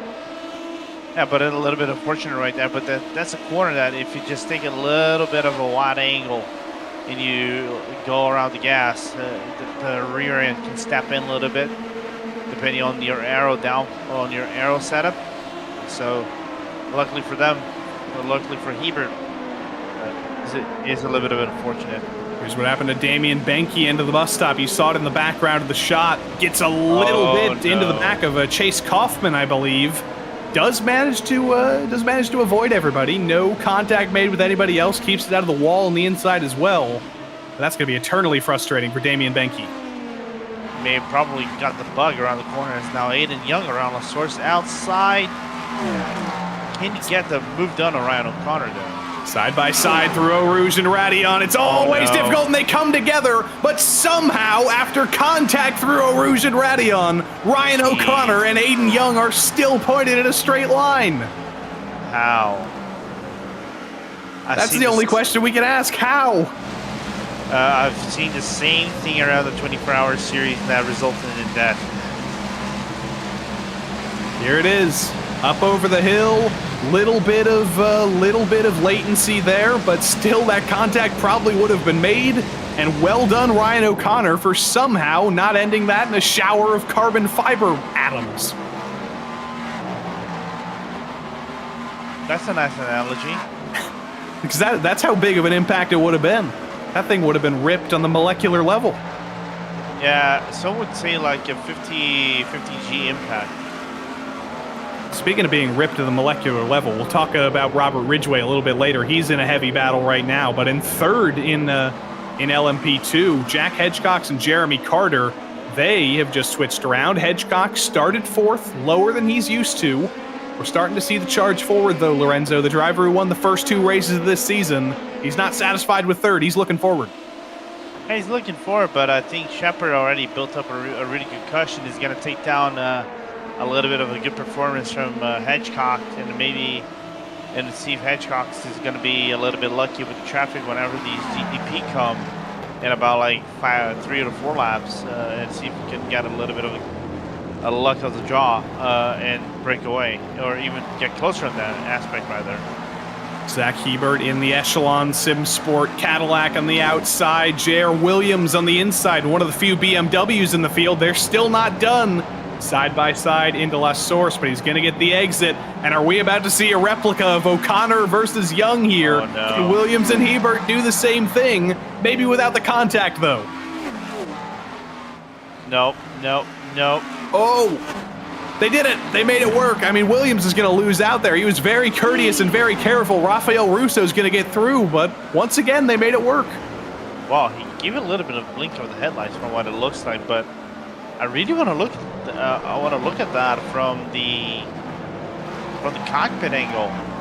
That is amazing. I would have died for sure. I would have too. Imagine if we ran up Eau Rouge side by side together, Lorenzo. I think everybody would have to say goodbye to both of us. Oh yeah, 100%. It doesn't matter which car we're running. Yeah, it could be the tiniest car in the world. We could be racing bikes up Eau Rouge, and we'd still be making contact somehow. Yeah, we'll figure it out a way. Here's your wish. You got your wish. On board of the car behind. Williams side by side with Hebert. Oh, that was even closer than it looked like. Yeah, luckily for them, is the fact that the car on the inside, the BMW on the inside, just gave him enough room after he kind of clipped the curb on the Eau Rouge, climbed to Radion, and just lost a little bit of grip. And because of that, the overtaking was made. Checking back in on the race lead here, Daniel Harris looked pretty comfortable out front, got a great jump on the initial start, but in the past couple of laps, Michael Diaz has closed down that gap. Pat Pelshot in third has closed down that gap. Is this strategy from Daniel Harris up front? Is he saving a little bit of fuel for the inevitable pit stop? Or has Michael Diaz managed to turn things around and find a little bit of pace? Let's look what happened to the Brazilian Sérgio Malo right there. Okay, splitting the seas a little bit, surviving. Well, the L1 Esports driver, just makes it out just barely, even though I think he just got thrown to the back of the field in the GTP class. Wondering when Sérgio Malo joined the L1 Esports. He was always with another team that I've always raced against him many time officials and also like leagues, so it's interesting to see him in L1. Speaking of Brazilians, Rafael Russo still looking forward on Zach Hebert for P11. This is why I'm glad when we have you in the booth, Lorenzo. Even though you do have to stay up until about 3 a.m., I learn more about Brazil and Brazilian sim racing than I ever would otherwise. I need you as my Brazilian wizard. I'm here for you, babe. You're my professor. Yeah, like I know Russo. It's awkward for me to see Russo in the GTP because he's a GTE savant. He's always run like whenever we're going around like the European Sprint Series or the Endurance Series, the official series, of course. Back in the old days, of course, it doesn't exist anymore. He was always in GT cars, not in GTPs. So that's why it's a little bit weird for me. He fought for a championship in GT machinery in the PRL, but side by side through Blanchimont, Ryan O'Connor has just been trying to give us a heart attack all race long. Him and Aiden Young, there they go again. Young on the brakes, but he's not going to get it stopped, and he's going to take the innocent bystander, Dave Menino, with him. Maybe a little bit of red mist from Aiden Young there, just trying to send the dive, and got ahead of himself. The fiercely forward driver, a little bit too far forward. Yeah, that was... He made the name of his team, you know, you could say proud air quotes. He went fiercely forward, nearly into the wall or nearly into a change for the race lead. Michael Diaz and Daniel Harris. We said they were getting closer. They make contact on the Kemmel straight. A little bit of an undeliberate bump draft. Harris later on the brakes. Can he get around the outside of Diaz into Les Combes? He can. But this is insane stuff up front. There's no fuel saving involved whatsoever. This is full contact sports car racing. Yeah, a little bit of RG body right here and right there, and then Palshad just, just being, the spectator of all things, like seeing the spectator of carnage. If they both die, I'm just here. If everything, I'll just get 2 for 1. So looking forward to see what a Palshad in that 919 car has in store. Oddly for me, it's odd to see Palshad with a 919 and not with a Porsche. He's switching things up. I think probably to match up with his Precision Racing Esports teammates. Yes. But it's a very Cadillac-dominated series. We do see a couple non-Cadillacs. You see Sammy Hendricks in the Atomic Porsche. You see a few BMWs. You do see 1 or 2 Acuras. But other than that, it's almost a Cadillac challenge up front. We see Michael Diaz in the draft down the back straight. It's a very curvaceous straight, but it's going to give Michael Diaz the draft all the same. Is he going to go for an Aiden Young style move into the bus stop? He's going to have to make it work around the outside. He's later on the brakes than Daniel Harris. Gives him the inside to the second half of the bus stop. Harris tries to get the traction, but at the end of that lap, they switched the lead about 5 times. It's going to be Diaz who leads at the line. Pelshad getting around Daniel Harris. Remember when I said about being the spectator of chaos? Oh, and Harris spins! Daniel Harris spins and loses the rear wing again. For the 3rd week in succession, it has come undone for the pole sitter. Daniel Harris is done again. Oh, Lord. It has all come undone. For the 2nd week in a row, we see a fiercely forward GTP with no rear wing for 2 very different reasons. And Daniel Harris is going to be... He's going to be irate right now, whether it's with himself, whether it's with the battle, either way. He's thinking, what more do I need to do to win one of these races?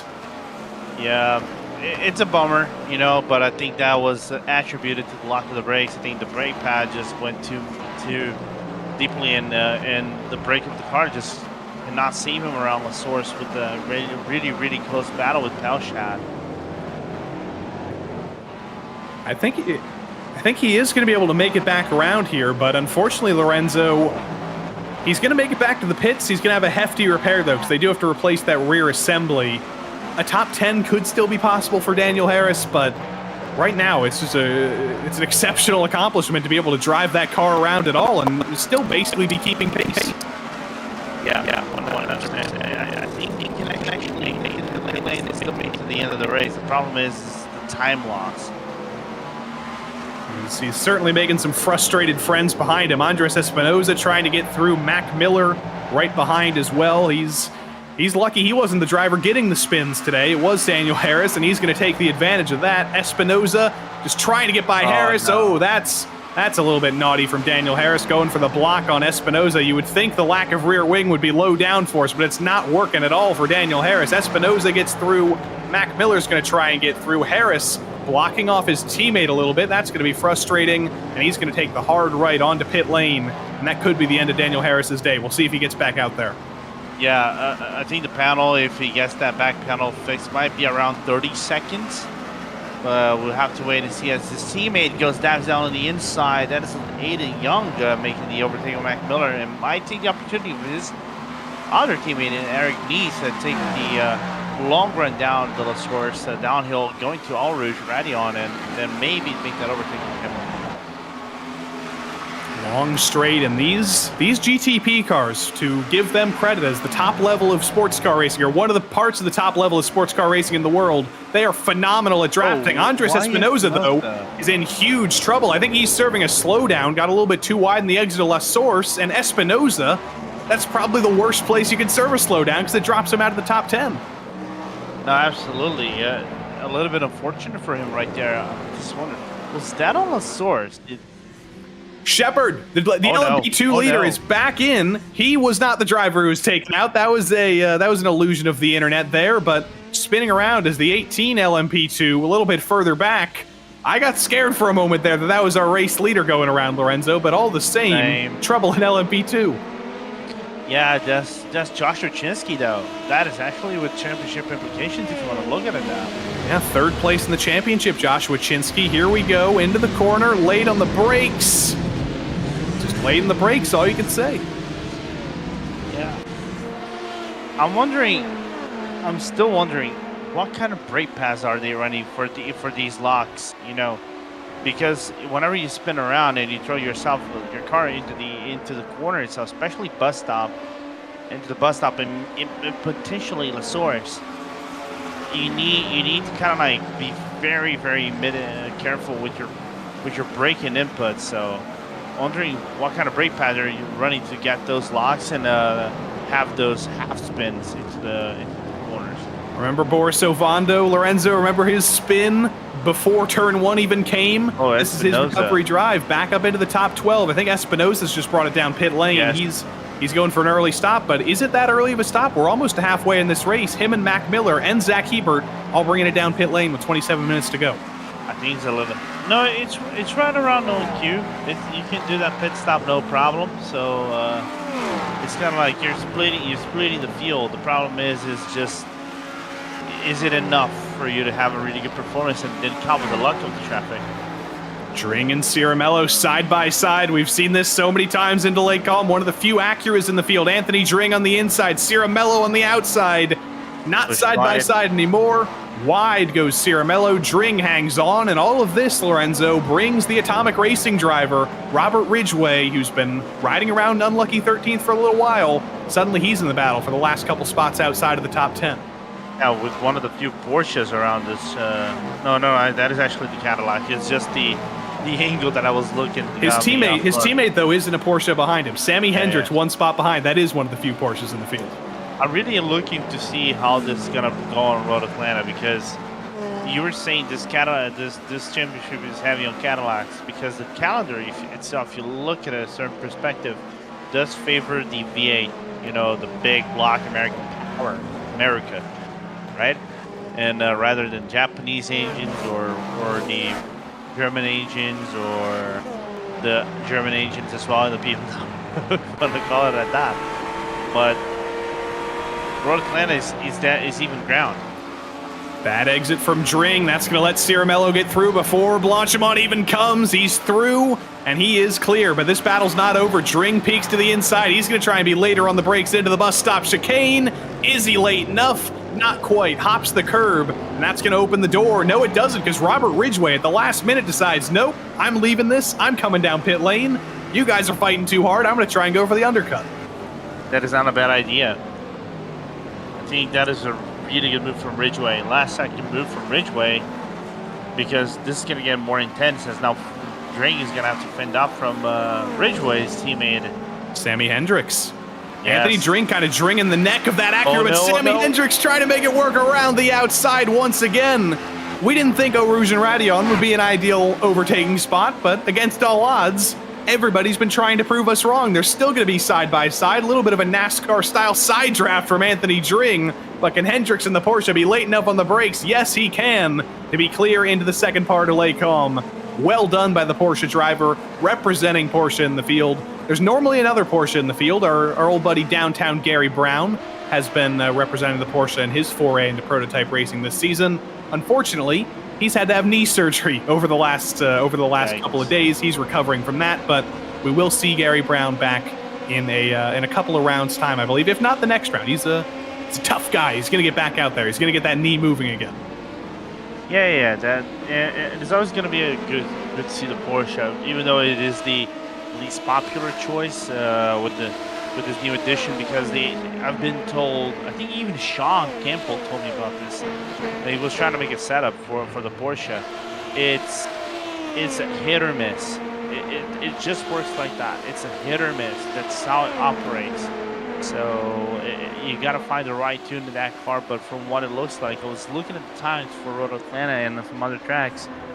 It is more dead balanced. So we can see maybe the Cadillac's not being overly dominant in Road Atlanta for being a shorter track and then rely more on acceleration and then tire performance over a track like this, where you still need tires, but you need more of the engine block to speak louder words, and that's why the Caddy over here is the more natural choice. So looking forward to see how the big boy in the Porsche is going to perform as the season goes on.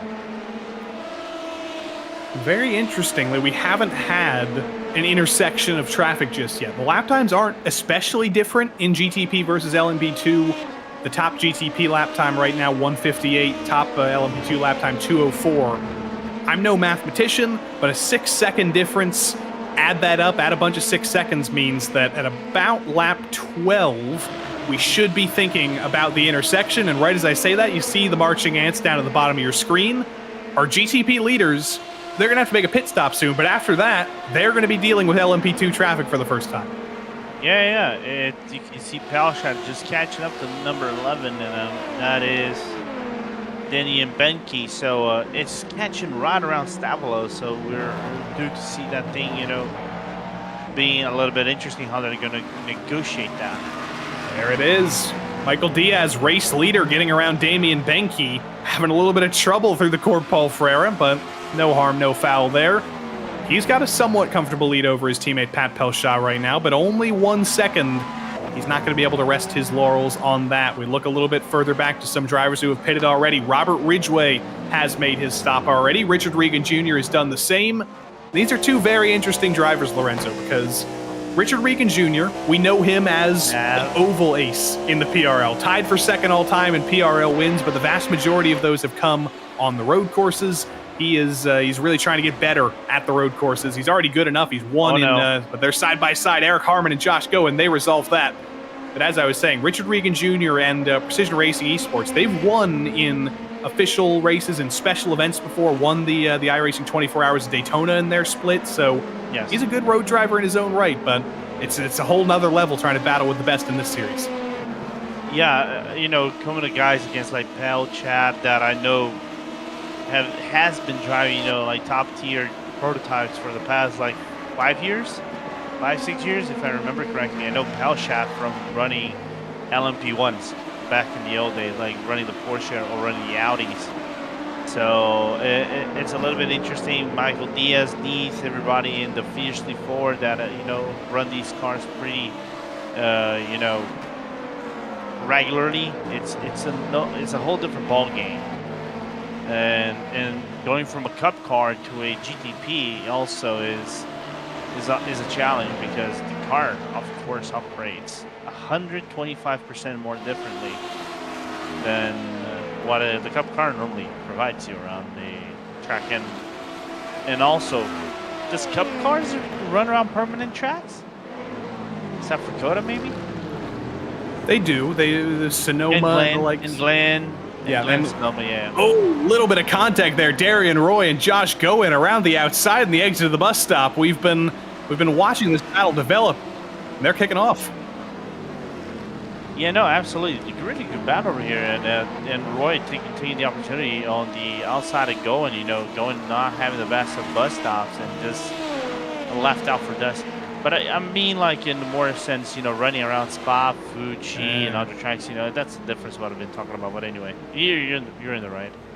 Michael Diaz and Pat Pelshaw, race leaders in GTP, finally getting their service done. Eric Neath in third, I believe, is going to come down as well. Now, oh no, Eric Neath able to extend it one more lap, actually. He's going to stay out. Dave Menino is going to stay out as well, and I think Ovando is going to be able to extend it for one more lap as well.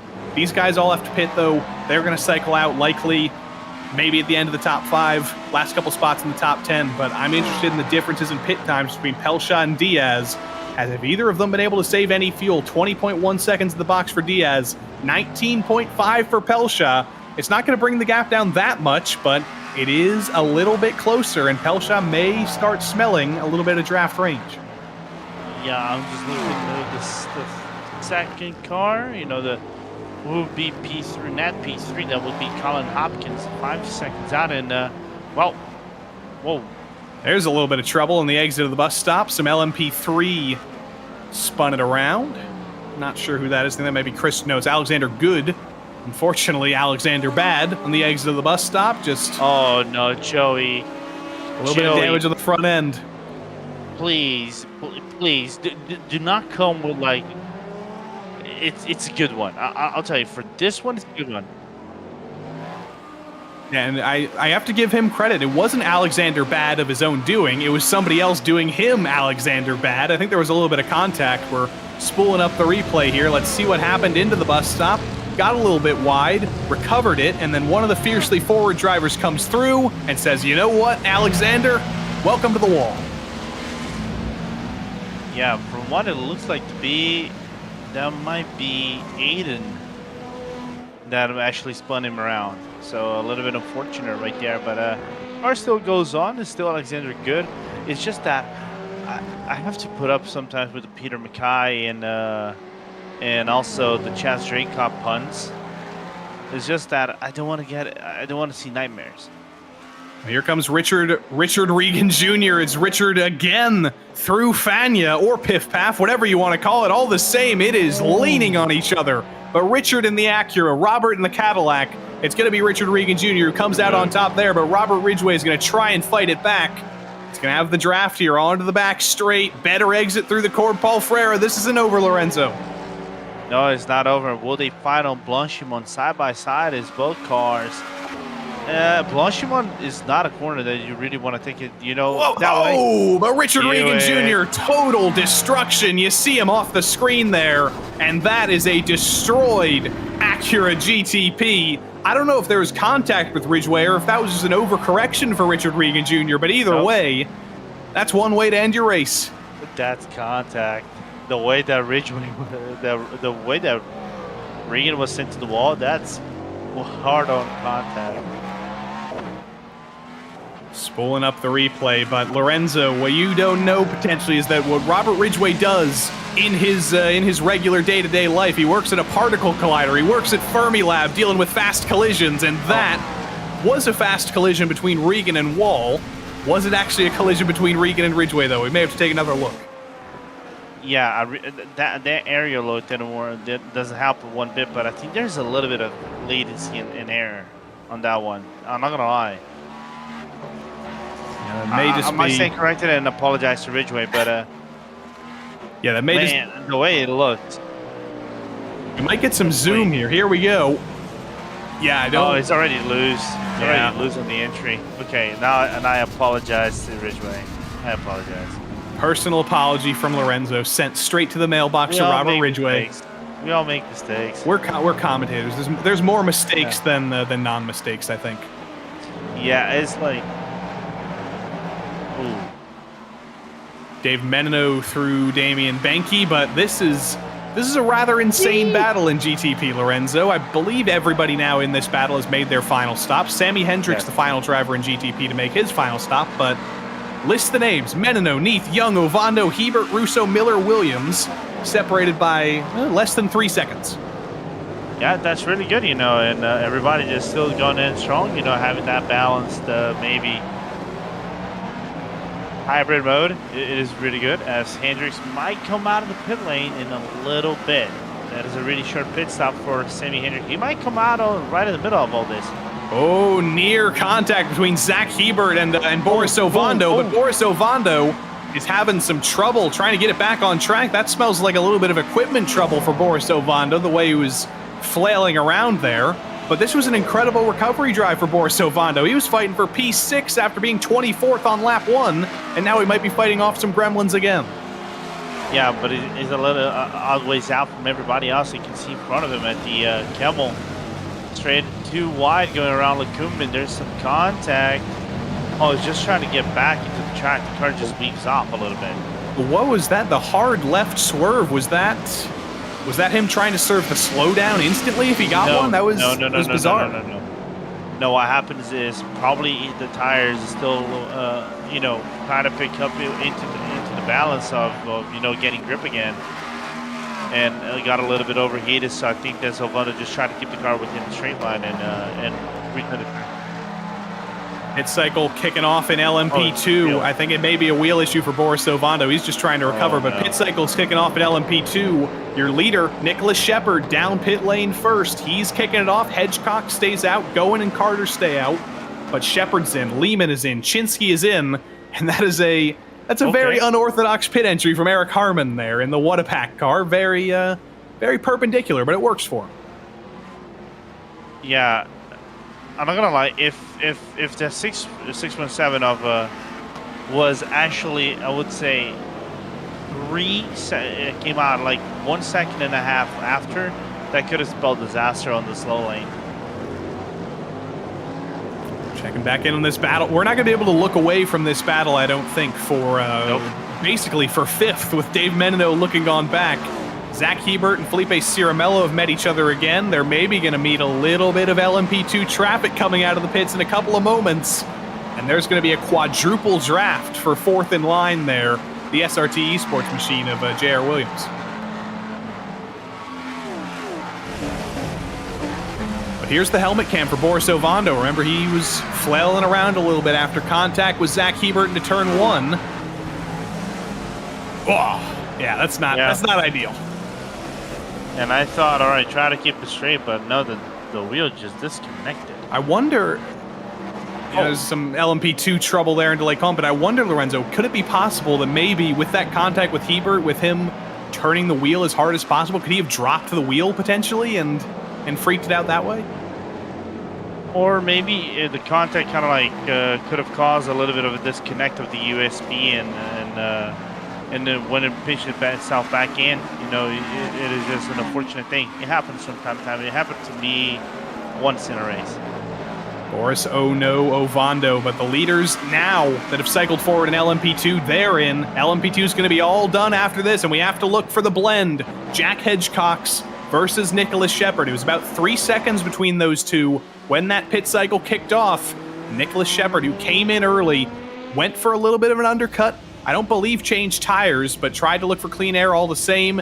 He's going to come into Lake Com here. Jack Hedgecox, the head of your screen, coming out now. The shorter line, the shorter exit. Shepard's going to be able to take the lead, but he's got 3 hungry drivers right behind him in draft range. What a stop for Goen to cycle up into second, and Hedgecox right behind him as well. Yeah, I cannot say what did Goen was cooking. They have a lap car in front of him, though. That's Giovanni Perez D'Amico. He's going to get out of the way. He's clear now. And now things are going to start cooking, Lorenzo. 3 wide, going around Camel Straight.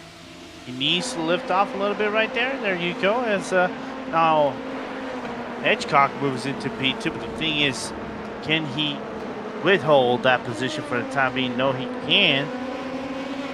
If he can, the problem is he brings Goen into the fray. And oh, he's late on the brakes. It has been a sloppy couple of corners out of the pits here. A mistake into Lake Com, a mistake into Bruxelles.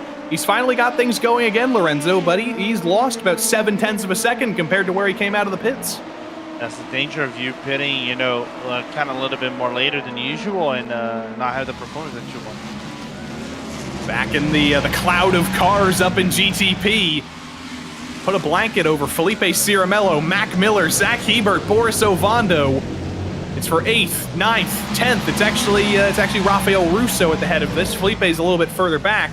But Raphael is doing a good job of bringing Felipe back into this fight, because as long as he can hold up this train, he sees his fellow liveried teammate behind him about 100 car lengths behind and says, you know what, maybe I might bring my teammate back into this fight.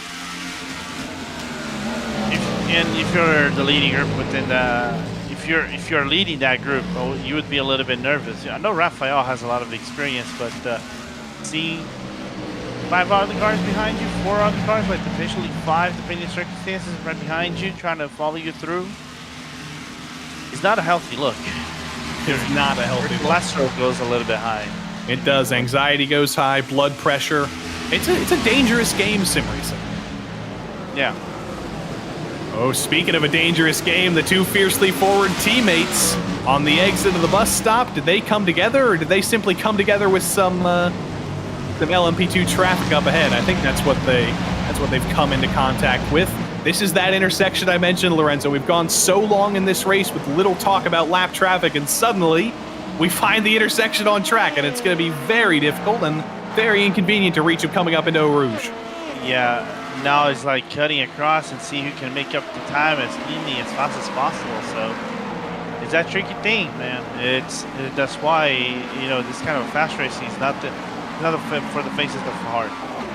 Boris Ovando and Zach Hebert, the Boris Revenge Tour continues. The second recovery he's had to make all day after a little bit of a bobble. Side by side up ahead with Russo and Mac Miller, but Boris Ovando around the outside of Hebert. It's going to become the inside through the second corner, Laycom. Going to become the outside through the third corner, and Ovando's got to slot back in line. Yeah, and I think right behind him might be, I'm just trying to make up which car is right behind him right there. And P12 is that J.R. Williams that is trying to battle for what it looks like it is? It is indeed J.R. Williams. He's joining the fray. Felipe Ciramello trying to join the fray. Maybe even Sammy Hendricks a little bit further back trying to join the fray. A little bit of flash of the lights from second in line Rafael Russo, because he's stuck behind some LMP2 traffic, and that might open the door for Mac Miller, or at least it would if that LMP2 car wasn't in the way coming into Fania. Yeah, around pit path, every single car goes. I think the odd one out might be JR, but no, not even close. He actually makes it out unscathed. The problem is he's lost a lot of time trying to get around the LMP2. Might be Boris time again in the draft. We know how aggressive he can be on the brakes. We know how aggressive he's going to want to be into the bus stop. There's big trouble. That's Eric Neath looping it around right onto the racing line. Well done, everybody, for avoiding that, but that is a scary, scary moment for Eric Neath. That's going to prevent Boris Ovando from being able to go for the dive.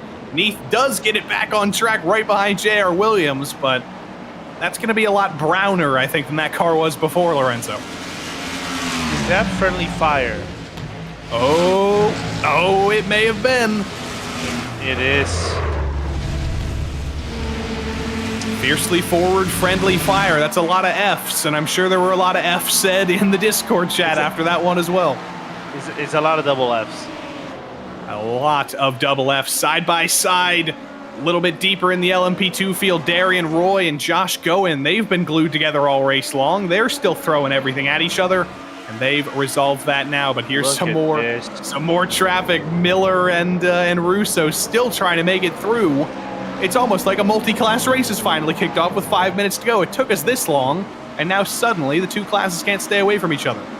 Yeah, and they decided to go like the last lap. Boris! Boris Ovando and Zach Hebert. Boris was trying not to hit his fellow Precision Racing Esports teammate in LMP2, Darian Roy, and in the process, he's opened the door for J.R. Williams to start coming into the fray. Yeah, trying to still go on the inside of Pujon. 2 cannot make one around Pujon. That can be dangerous. Can they get out alive? There's also Sammy, I think, on the inside around going pit path. That's Felipe, who had to get on the brakes there. Almost got into the back of Eric Neath. They're still side by side. Williams, Neath, and Ciramello just riding behind all this, saying, please keep running side by side. Maybe even take each other out, because I want to come through here. That's an LMP2 right in front. Oh, there's not an LMP2 up front anymore. Nope. Big spin, big trouble, loops around. I think that's Chase Kaufman. No, it's Chris Rabel, rather, the Bowie Esports driver. He just got bullied there.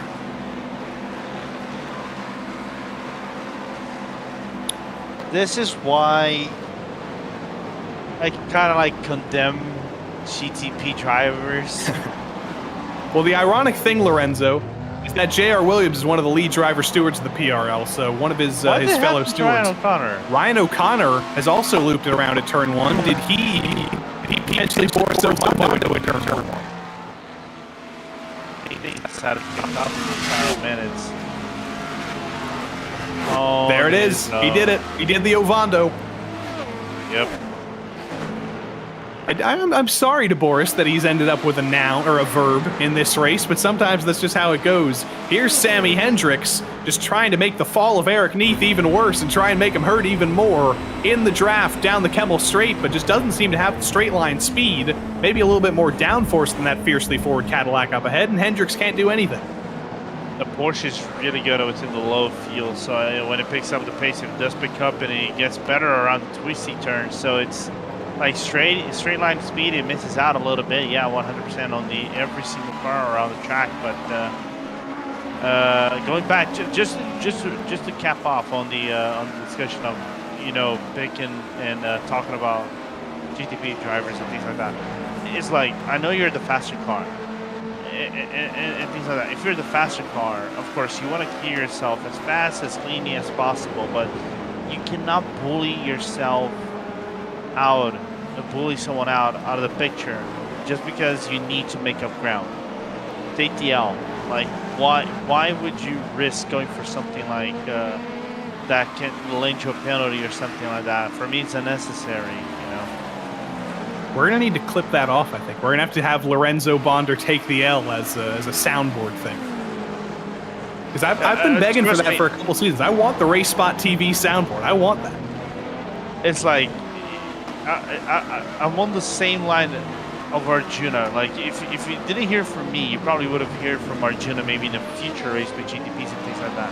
Because it is always like this, The driving standards sometimes they lower themselves so down that it's kind of tricky, to get around all this, Ryan O'Connor trying to get around some LMP2 traffic. That hurt him a little bit. Aiden Young was able to get around, I believe, Darian Roy into Eau Rouge, has distanced himself a little bit. O'Connor falls out of the top 5, and he's going to be even more frustrated. I think that's Damian Benke up ahead of him, and he's going to be flailing around for a little while longer before he can get by him.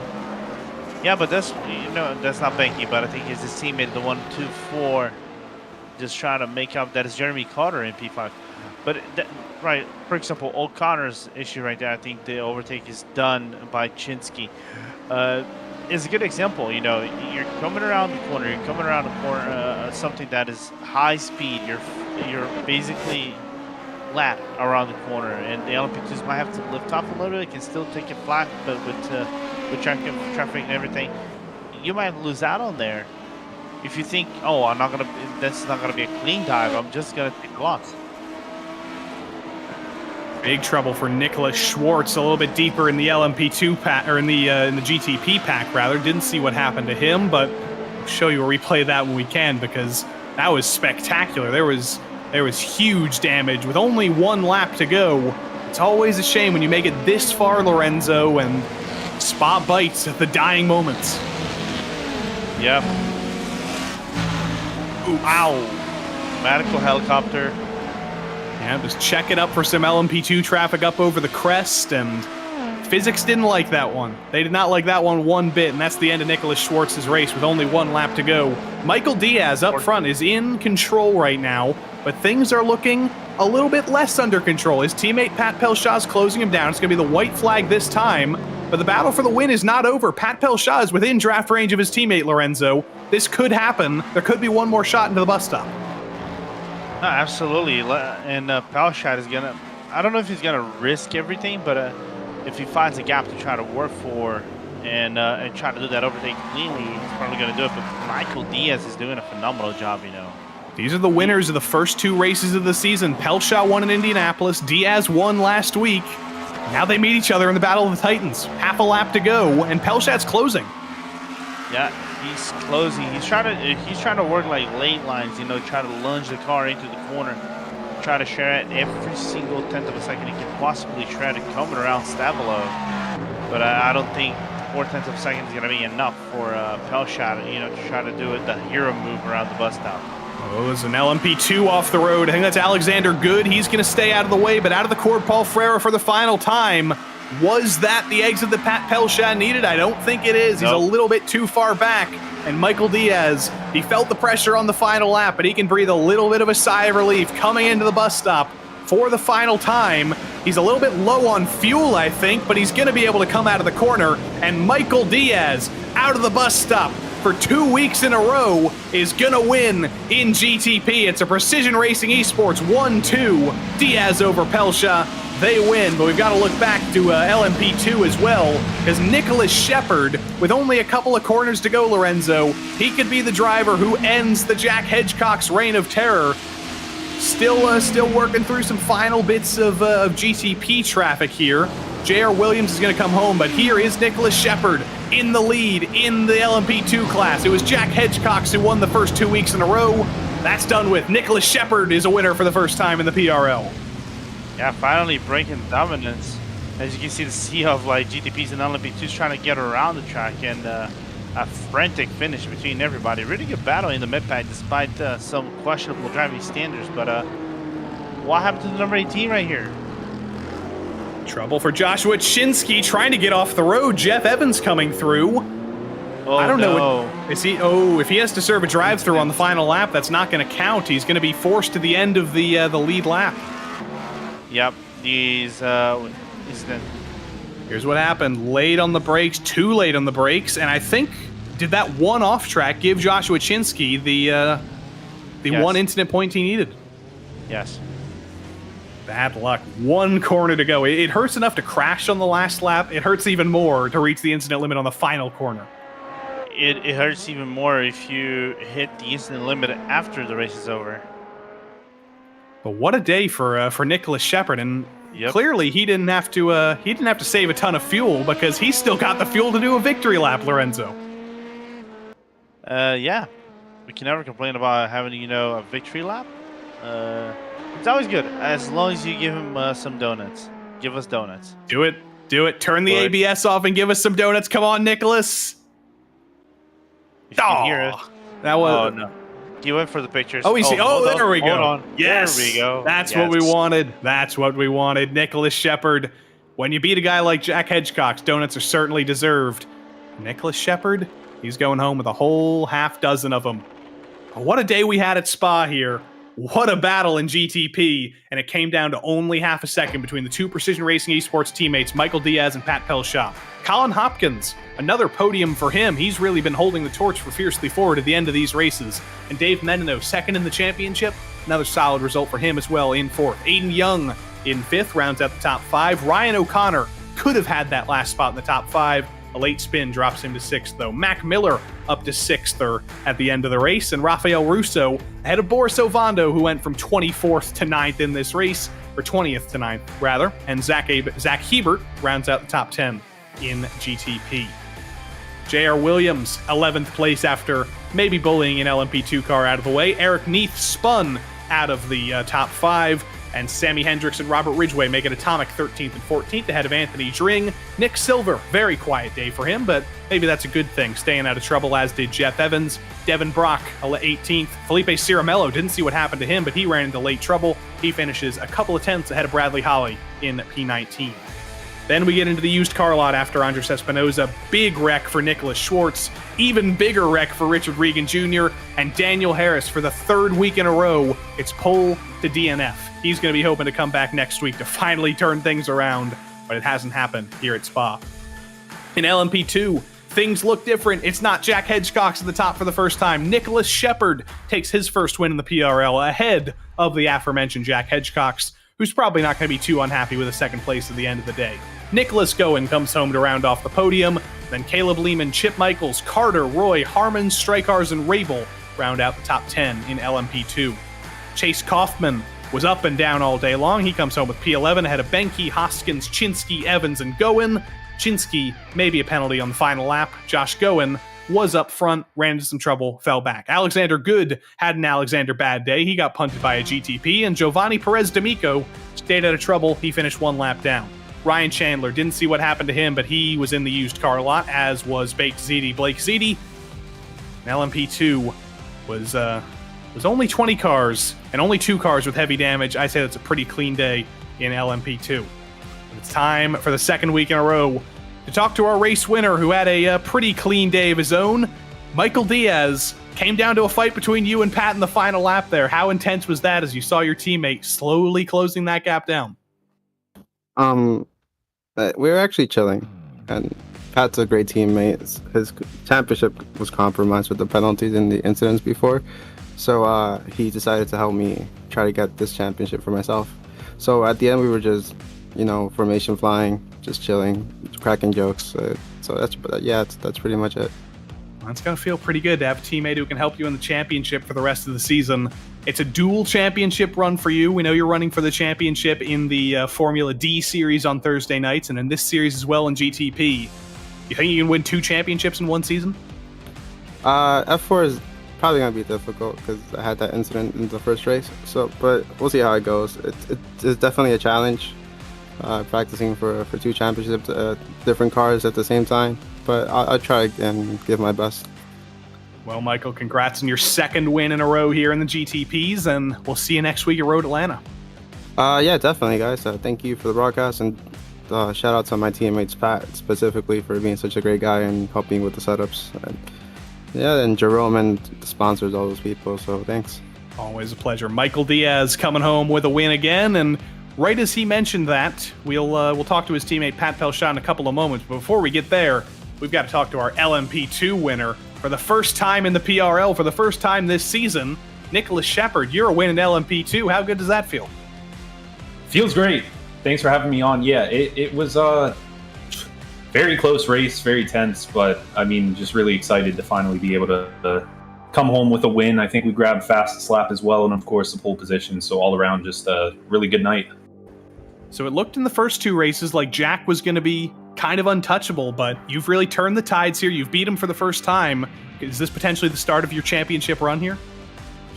I mean, I hope so. I'm really excited to participate in the rest of the season. I've spent about a year now kind of away from downforce cars, over in GT4s, doing MX5 in the rookie series, the C-Class series, all over the place, just kind of expanding. So, I mean, yeah, I'm excited. I'm back into downforce cars every week, just getting a little bit stronger, getting some more pace, and really just kind of getting back up there. So I'm excited. Well, Nick, congrats on your first win in the PRL. Hopefully the first of many, and we'll see you at Road Atlanta in 1 week's time. Awesome. Cheers. Nicholas Shepard for Box 5 Motorsports getting that first win. But Lorenzo, we do have to go back to the guy who Michael Diaz was so thankful for.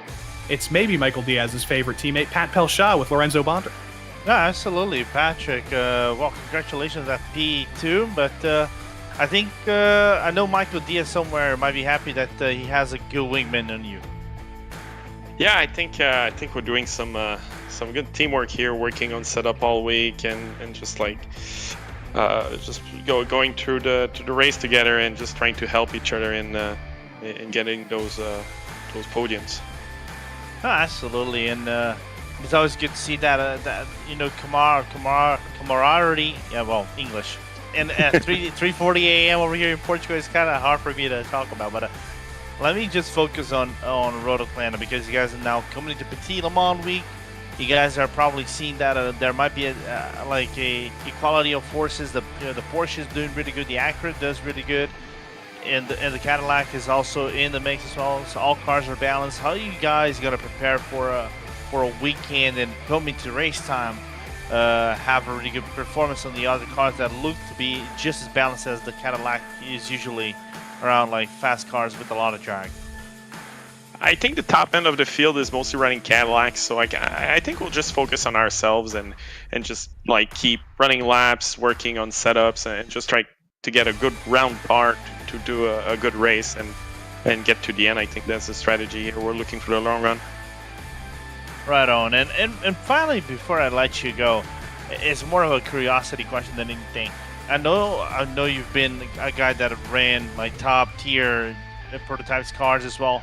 Like you've ran the Porsche 919, you ran the Audis, but mostly the Porsches. How does the transition come from going around LMP1s to GDPs? Has that been natural to you? To be honest, no, it hasn't been natural. Mostly because I think the GTP feel like a beefed up LMP2.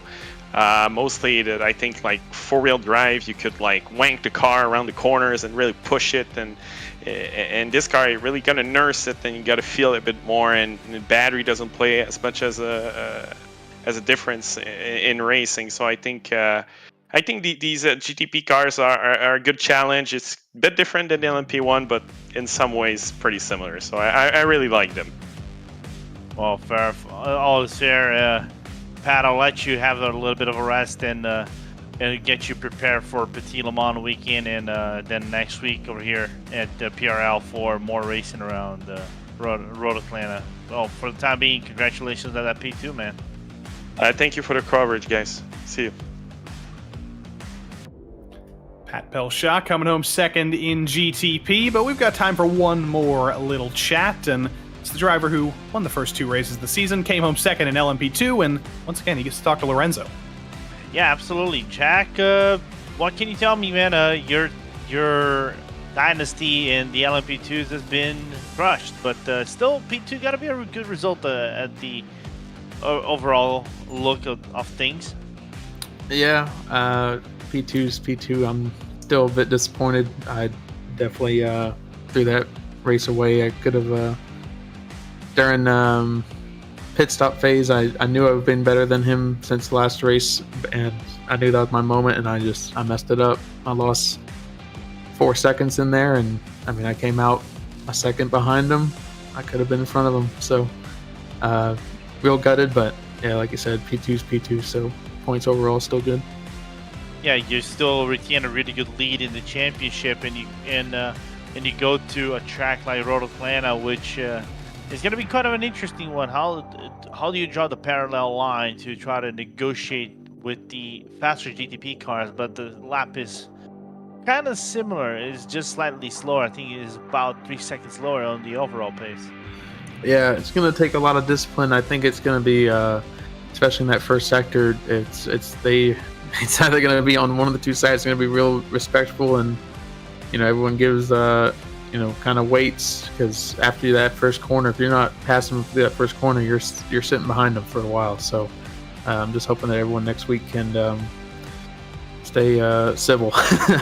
That's the word for it, and just keep off each other's rears, and just give each other space through, especially that first part of the lap. No, absolutely. Sector 1 for me is always the scariest when I used to drive the P2 217s. Before I let you go, is there a track in this calendar? I know it's more IMSA, is like the IMSA-based calendar that you think fits more naturally to your driving skills moving forward in this season? I'm definitely looking forward to. I know we still have Glen Sebring and Lagos. Sebring and the Le Mans track. I'm definitely looking forward to. I've always been really good around there. I've done plenty of 12-hour and 24-hour races in there, and especially in this car. So I have a lot of drive time. So I'm looking for some more wins in those 2 races for sure. Hey, definitely, man. We can't wait to see that in a few weeks. After for the time being, Jack, relax a little bit, enjoy that P2, and you come back stronger in Road Atlanta next week. Thank you. Yeah, have a good night. Jack Hedgecock's second place in LMP2. That's going to round everything out here for us tonight. Next week, it's a double feature of Road Atlanta here on Monday night with the LMP3-GT4 Challenge, with the GTP-LMP2 series. Both of them take on the rolling hills of Atlanta, and they will do battle in Georgia. But Lorenzo, what a ton of action here at Spa. What a ton of action at Phillip Island earlier. It's been so much action that we almost forgot about that, but yeah, we can only take a breath, and I know you're ready to go to sleep right now. It's about 4 a.m. for you. We thank everybody for tuning in here to all of the action tonight. Don't fret, there's more PRL racing coming up tomorrow night. It's Tuesday night GT3 racing tomorrow night. But for now, I've been Joey Tebben. Lorenzo Bonder's been Lorenzo Bonder. Our producer has been Dustin Ollis. And until we see you next time, so long.